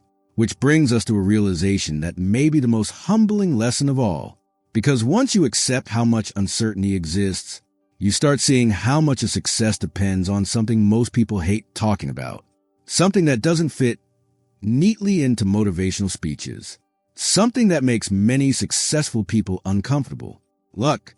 They shape economies, markets, booms, crashes, entire generations. The same fear, the same greed, the same hope, the same regret, just operating at a much larger scale. And once you see that pattern, you start seeing money itself differently. Luck is one of the most uncomfortable words in the entire conversation about money. People don't mind talking about hard work. They love talking about discipline. They'll gladly discuss sacrifice, intelligence, persistence, grit, determination, and vision. But luck? Luck makes people squirm. Because luck refuses to follow the rules. Luck doesn't care how badly you want something. It doesn't care how hard you're working. It doesn't care how talented you are. And that feels unfair. Because it is unfair. That's the point. Now, before anybody misunderstands me, let's be clear. Hard work matters. Discipline matters. Skill matters. Preparation matters. Of course they do. Nobody accidentally builds a great company through pure luck. Nobody accidentally becomes a world-class surgeon through pure luck. Nobody accidentally develops expertise through pure luck. Effort matters enormously. But here's the uncomfortable truth. Effort is often the ticket to the game. Luck helps determine where you end up sitting. Think about two people, both intelligent, both hardworking, both ambitious, both making smart decisions, both willing to sacrifice. They start in roughly the same place. They put in similar effort. They make similar choices. And then life happens. One launches a business right before demand explodes. The other launches a nearly identical business right before recession. One graduates during a booming economy. The other graduates during a crisis. One meets a mentor at exactly the right moment. The other never gets that opportunity. One is born in a country with extraordinary opportunities. The other isn't. One stays healthy. The other gets sick. One catches a wave. The other catches a headwind. Same effort, different outcomes. Not entirely, but enough. Enough to matter. A lot. And that's what makes luck so difficult to talk about. Because it doesn't erase skill. It doesn't eliminate responsibility. It doesn't make success meaningless. It simply reminds us that the world is more complicated than we'd like it to be. Most people prefer simpler stories. Simple stories are satisfying. Simple stories tell us that winners win because they're better. Simple stories tell us that outcomes perfectly reflect effort. Simple stories make the world feel orderly, predictable, fair. The problem is that reality rarely cooperates. Reality is messy. Reality contains randomness. Reality contains timing. Reality contains accidents. Reality contains variables nobody could have predicted. And once you start seeing that, something interesting happens. You become a little less arrogant about success and a little less judgmental about failure. That's a healthy trade, because arrogance and judgment are usually built on the assumption that outcomes are fully earned, that every victory belongs entirely to the winner, that every setback belongs entirely to the person who experienced it. But life doesn't work that way. Not completely. Imagine two investors. One buys a stock and it triples. The other buys a different stock and loses money. Was the first investor smarter? Maybe. Was the second investor less intelligent? Maybe not. We often assume outcomes reveal ability. Sometimes they do. Sometimes they reveal timing. And timing is one of the most powerful forces in finance. Actually, one of the most powerful forces in life. You can do the right thing at the wrong time and struggle. You can do an average thing at the perfect time and thrive. Again, not entirely, but enough. Enough to humble anyone paying attention. And humility might be one of the most underrated financial traits in existence, because humility changes how you interpret success. Instead of saying, I did this entirely on my own, you begin noticing all the invisible contributors, the people who helped, the opportunities that appeared, the circumstances that aligned, the fortunate breaks you couldn't have manufactured, the doors that happened to open. Suddenly success looks less like a solo performance and more like a collaboration with reality. Now here's the fascinating part. Most people can easily recognize luck in other people's lives. That's easy. They see a billionaire and think, well, sure, timing helped. They see an athlete and think, well, genetics mattered. They see a celebrity and think, well, opportunity played a role. No problem. But when it comes to our own success, that's harder, much harder, because we experience the effort directly. We felt the sacrifice. We remember the late nights, the stress, the uncertainty, the work. What we didn't experience directly were all the alternative realities, the versions of life where circumstances unfolded differently, the roads we never traveled, the opportunities we never missed because we never knew they existed, the disasters that never happened, the lucky breaks we quietly took for granted. That's the thing about luck. It's often invisible to the person receiving it, which is why successful people sometimes become overly confident and struggling people sometimes become overly ashamed. Both are misunderstanding the picture. Neither sees the full frame. The reality usually lives somewhere in the middle, a mixture of effort and fortune, skill and circumstance, choices and chance. And honestly, there's something deeply comforting about that. Not because it excuses failure, not because it diminishes achievement, because it introduces compassion. Compassion for yourself, compassion for others, compassion for the reality that life is complicated, sometimes incredibly complicated. And once you fully absorb that lesson, another question naturally emerges, maybe the most important question in the entire book. Because if luck contributed to your success, if circumstances helped shape your opportunities, if fortune played even a small role in where you are today, then what do you owe in return? What is the appropriate response to good fortune? What should success actually produce? Because there are two very different answers to that question. And the answer you choose says almost everything about the kind of person money turns you into. There's a story people tell themselves when success arrives. A very seductive story, a very human story, and it goes something like this. I earned this. Now, sometimes that's true. Actually, most of the time it's partially true. You worked, you sacrificed, you took risks, you stayed up late, you worried, You persisted when quitting would have been easier. None of that should be dismissed. But here's the danger. When success arrives, it's easy to remember every contribution you made. It's much harder to remember the contributions you didn't. The teacher who encouraged you, the parent who sacrificed for you, the mentor who gave you a chance, the friend who introduced you to the right person, the economy you happen to be born into, the country you happen to grow up in, the decade you happen to live through, the opportunities that happened to exist when you needed them, the illnesses you didn't get, the accidents that didn't happen, the disasters that missed you by inches. Those things matter too. Not all of them, not equally, but enough. Enough that anyone paying close attention eventually arrives at a humbling realization. Success is rarely a solo achievement. And once you accept that, gratitude starts making more sense. Because gratitude isn't about denying your effort. It's about recognizing the full picture, the whole picture. And the whole picture is always larger than we think. I remember reading about a businessman who sold his company for an amount of money most people can't even imagine. Life-changing money, generational money, the kind of money that creates headlines. After the celebration ended, somebody asked him what he thought was responsible for his success. His answer surprised them. He didn't start with intelligence. He didn't start with work ethic. He didn't start with strategy. The first thing he mentioned was timing. Timing. Not because timing was everything, because timing was something. And that distinction matters. The older I get, the more I think wisdom often looks like understanding proportions correctly. Not saying luck is everything. Not saying effort is everything. Understanding that reality is usually a mixture, a blend, a partnership. And when you see it that way, success becomes less likely to inflate your ego. It becomes more likely to expand your perspective. Now here's where money becomes deeply interesting. Because money doesn't just reveal what people value. It amplifies it. Whatever is already inside, you tend to get louder. If you're generous, money gives generosity more reach. If you're insecure, money often gives insecurity a larger stage. If you're grateful, gratitude expands. If you're entitled, entitlement expands too. Money is like a microphone. It doesn't create the song.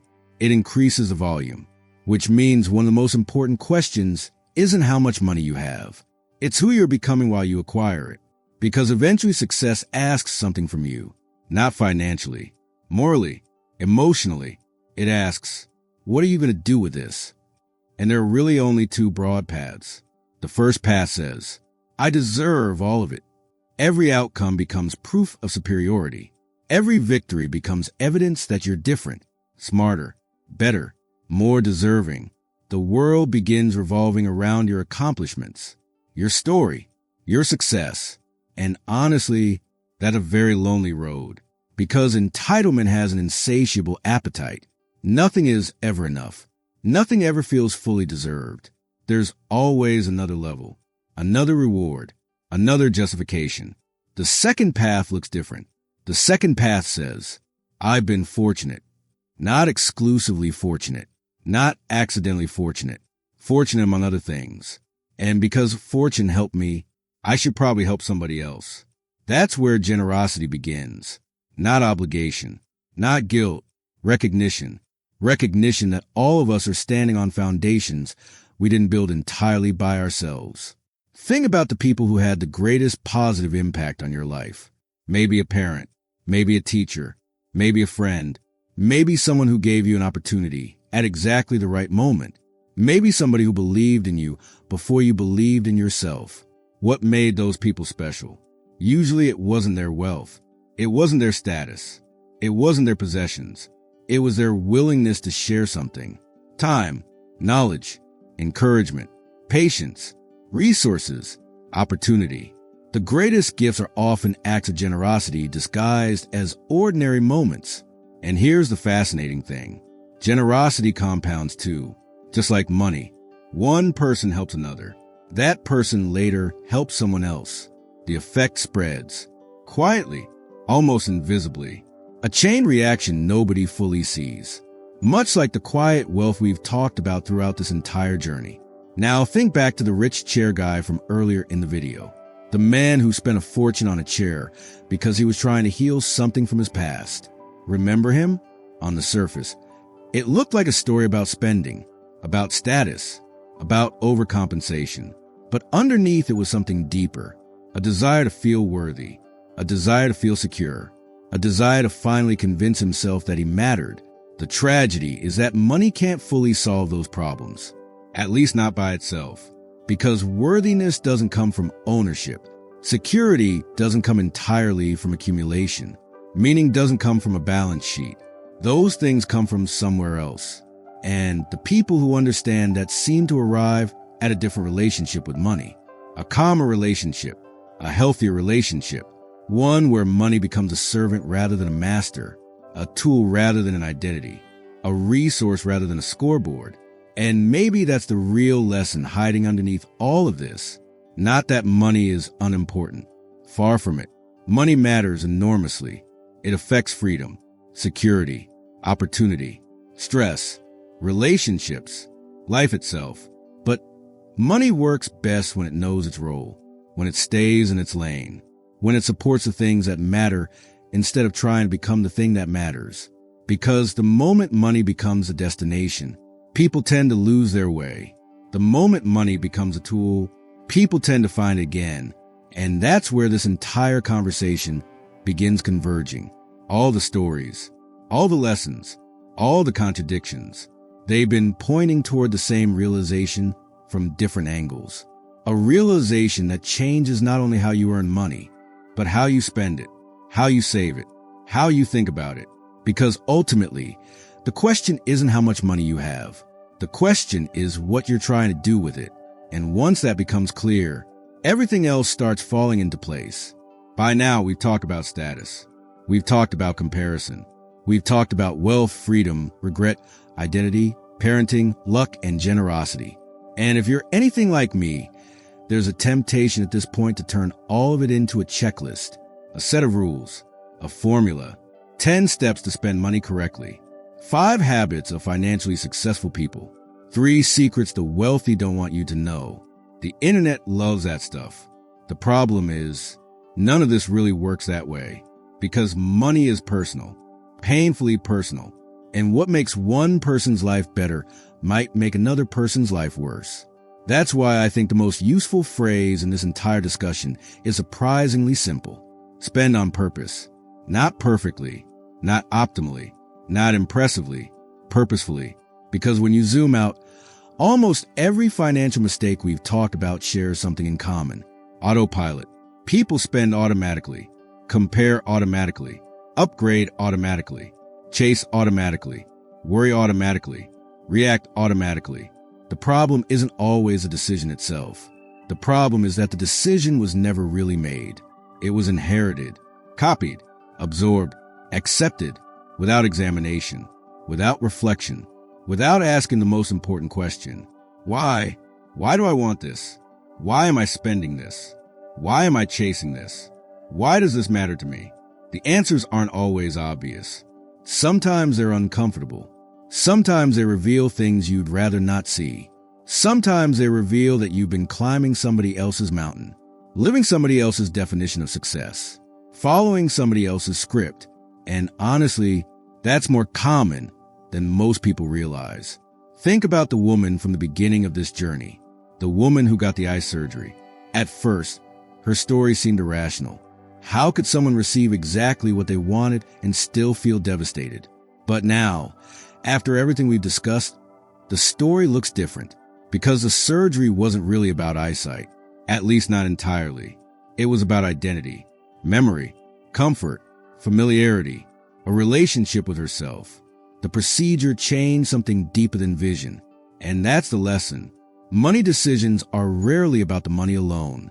They're connected to fear, hope, pride, insecurity, freedom, love, regret, meaning. Money is the visible layer. The emotional layer sits underneath. Always. That's why 2 people can spend the same amount of money and have completely different outcomes. One purchase creates joy. The other creates regret. One creates freedom. The other creates pressure. One aligns with values. The other conflicts with them. Same dollars, different purpose. And purpose changes everything. You know what's fascinating? Some of the happiest spenders aren't the cheapest people. They're not the most frugal. They're not the most disciplined. They're simply clear. Clear about what matters. Clear about what doesn't. Clear about where money genuinely improves their lives. And equally clear about where it doesn't. That clarity is powerful because every dollar spent in alignment feels different. Every dollar spent in conflict feels different too. You can feel the difference. We've all felt it. Think about a purchase you genuinely loved. Not because it was expensive. Not because it impressed people. Because it actually enriched your life. Maybe it gave you more time. Maybe it created memories. Maybe it deepened a relationship. Maybe it removed stress. Maybe it helped you become who you wanted to become. Whatever it was, you probably don't regret it. Now think about a purchase made purely from pressure, comparison, impulse, insecurity, trying to keep up, trying to fit in, trying to prove something. Different feeling entirely. That's not an accounting difference. That's a purpose difference. And purpose might be the closest thing money has to a compass. Without it, people drift. With it, decisions become surprisingly easier. Not always easy. Easier. Because once you know what you're optimizing for, thousands of decisions begin simplifying themselves. The comparison loses some of its power. The status game becomes less interesting. The pressure to perform starts fading. You stop asking, what are other people doing? And start asking, what am I trying to build? That's a better question. A much better question. Because the answer belongs to you, not to advertisers, not to influencers, not to neighbors, not to financial gurus. You. And maybe that's what Morgan Housel has been pointing toward the entire time. Not a spending strategy, a perspective, an understanding that money is most useful when it's connected to a life you actually want. Not a life that photographs well, not a life that earns applause, not a life that wins comparisons. A life that feels right when nobody's watching. The quiet neighbor understood that. The wealthy person nobody noticed. The person who stopped performing. The person who put down the weight. The person who chose lightness over appearance. And in a strange way, every story in this book circles back to that same idea. The rich chair guy. The comparison ladder. The invisible bank account. The parent trying to raise resilient children. The person trapped by golden handcuffs. The investor navigating greed and fear. Different stories. Same question. What is money for? Not what is money worth. What is money for? Because those are completely different questions. And once you answer that honestly, you stop seeing money as the destination. You start seeing it as transportation. A vehicle. A tool. A means. A way of moving closer to the life that matters most to you. And that realization leads us back to where we started, back to the story that opened this entire journey, back to the woman who got exactly what she wanted and discovered that getting what you want isn't always the same thing as getting what you need. Let's go back to the beginning, not because we're ending, because sometimes you can only understand a story once you've walked all the way through it. Remember the woman who got the surgery, the woman who spent years wearing glasses, years seeing herself a certain way, years building an identity around a face she recognized every morning in the mirror. Then one day she changed it. Successfully, the surgery worked. Objectively, everything improved. And yet she felt loss. Real loss. The kind of loss that doesn't show up on a medical chart. The kind of loss that confuses everyone around you because technically nothing went wrong. When we first heard that story, it felt strange. Maybe even irrational. Now it doesn't. Now it feels deeply human, because this entire journey has been about something much bigger than spending. It's been about the gap between what people think they want and what they're actually searching for. The rich chair guy wasn't searching for furniture. The person chasing status wasn't searching for possessions. The executive trapped in golden handcuffs wasn't searching for a larger paycheck. The parent worrying about their children wasn't searching for the perfect financial plan. Everybody was looking for something underneath the money: security, identity, freedom, belonging, peace, meaning. The money was just a language those desires happened to speak. And once you see that, you can't really unsee it. You start noticing it everywhere. You notice how often people spend money trying to solve emotional problems. You notice how often they compare themselves to lives they don't actually want. You notice how often they chase things that impress others while quietly neglecting the things that fulfill them. Most importantly, you notice it in yourself. Because none of us are above any of this. I'm not. You're not. Nobody is. We're all human beings trying to navigate uncertainty with incomplete information. We're all making guesses. Some good, some bad, most somewhere in between. And maybe that's the most comforting realization of all. You don't have to be perfect. You don't have to optimize every decision. You don't have to extract maximum efficiency from every dollar. You just have to become a little more intentional, a little more honest, a little more aware of what game you're actually playing, because that's the real danger, not making mistakes. Playing a game you never consciously chose. That's what comparison does. That's what status does. That's what autopilot does. It hands you a script, and if you're not paying attention, you spend years performing it. Years chasing goals that don't belong to you. Years climbing ladders leaning against the wrong wall. Years accumulating things while quietly drifting away from yourself. Then one day you wake up and ask a terrifying question. Why doesn't this feel the way I thought it would? And that's usually the moment the real journey begins. The moment when external success stops being enough. The moment when people start looking inward. The moment when they stop asking, how much more can I get? And start asking, what am I actually trying to build? That's a different question. A better question. Maybe the best question. Because money is a remarkable tool. One of the most powerful tools humanity has ever created. It can buy comfort, opportunity, security, experiences, time, choices. It can remove enormous amounts of suffering. It can create extraordinary possibilities, but it cannot tell you what matters. That part is your job. Always has been, always will be. Money can amplify your values. It cannot create them. Money can help you pursue meaning. It cannot define meaning. Money can give you freedom.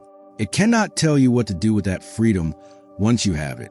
Those answers come from somewhere deeper. And that's why two people with identical bank accounts can live completely different lives. One feels trapped. One feels free. One feels grateful. One feels deprived. One feels fulfilled. One feels empty. Same money.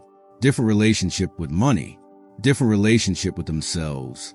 And if there's a single idea connecting every lesson we've explored over the last few hours, I think it's this. The quality of your financial life depends less on how much money you have and more on whether your money is serving your values or replacing them.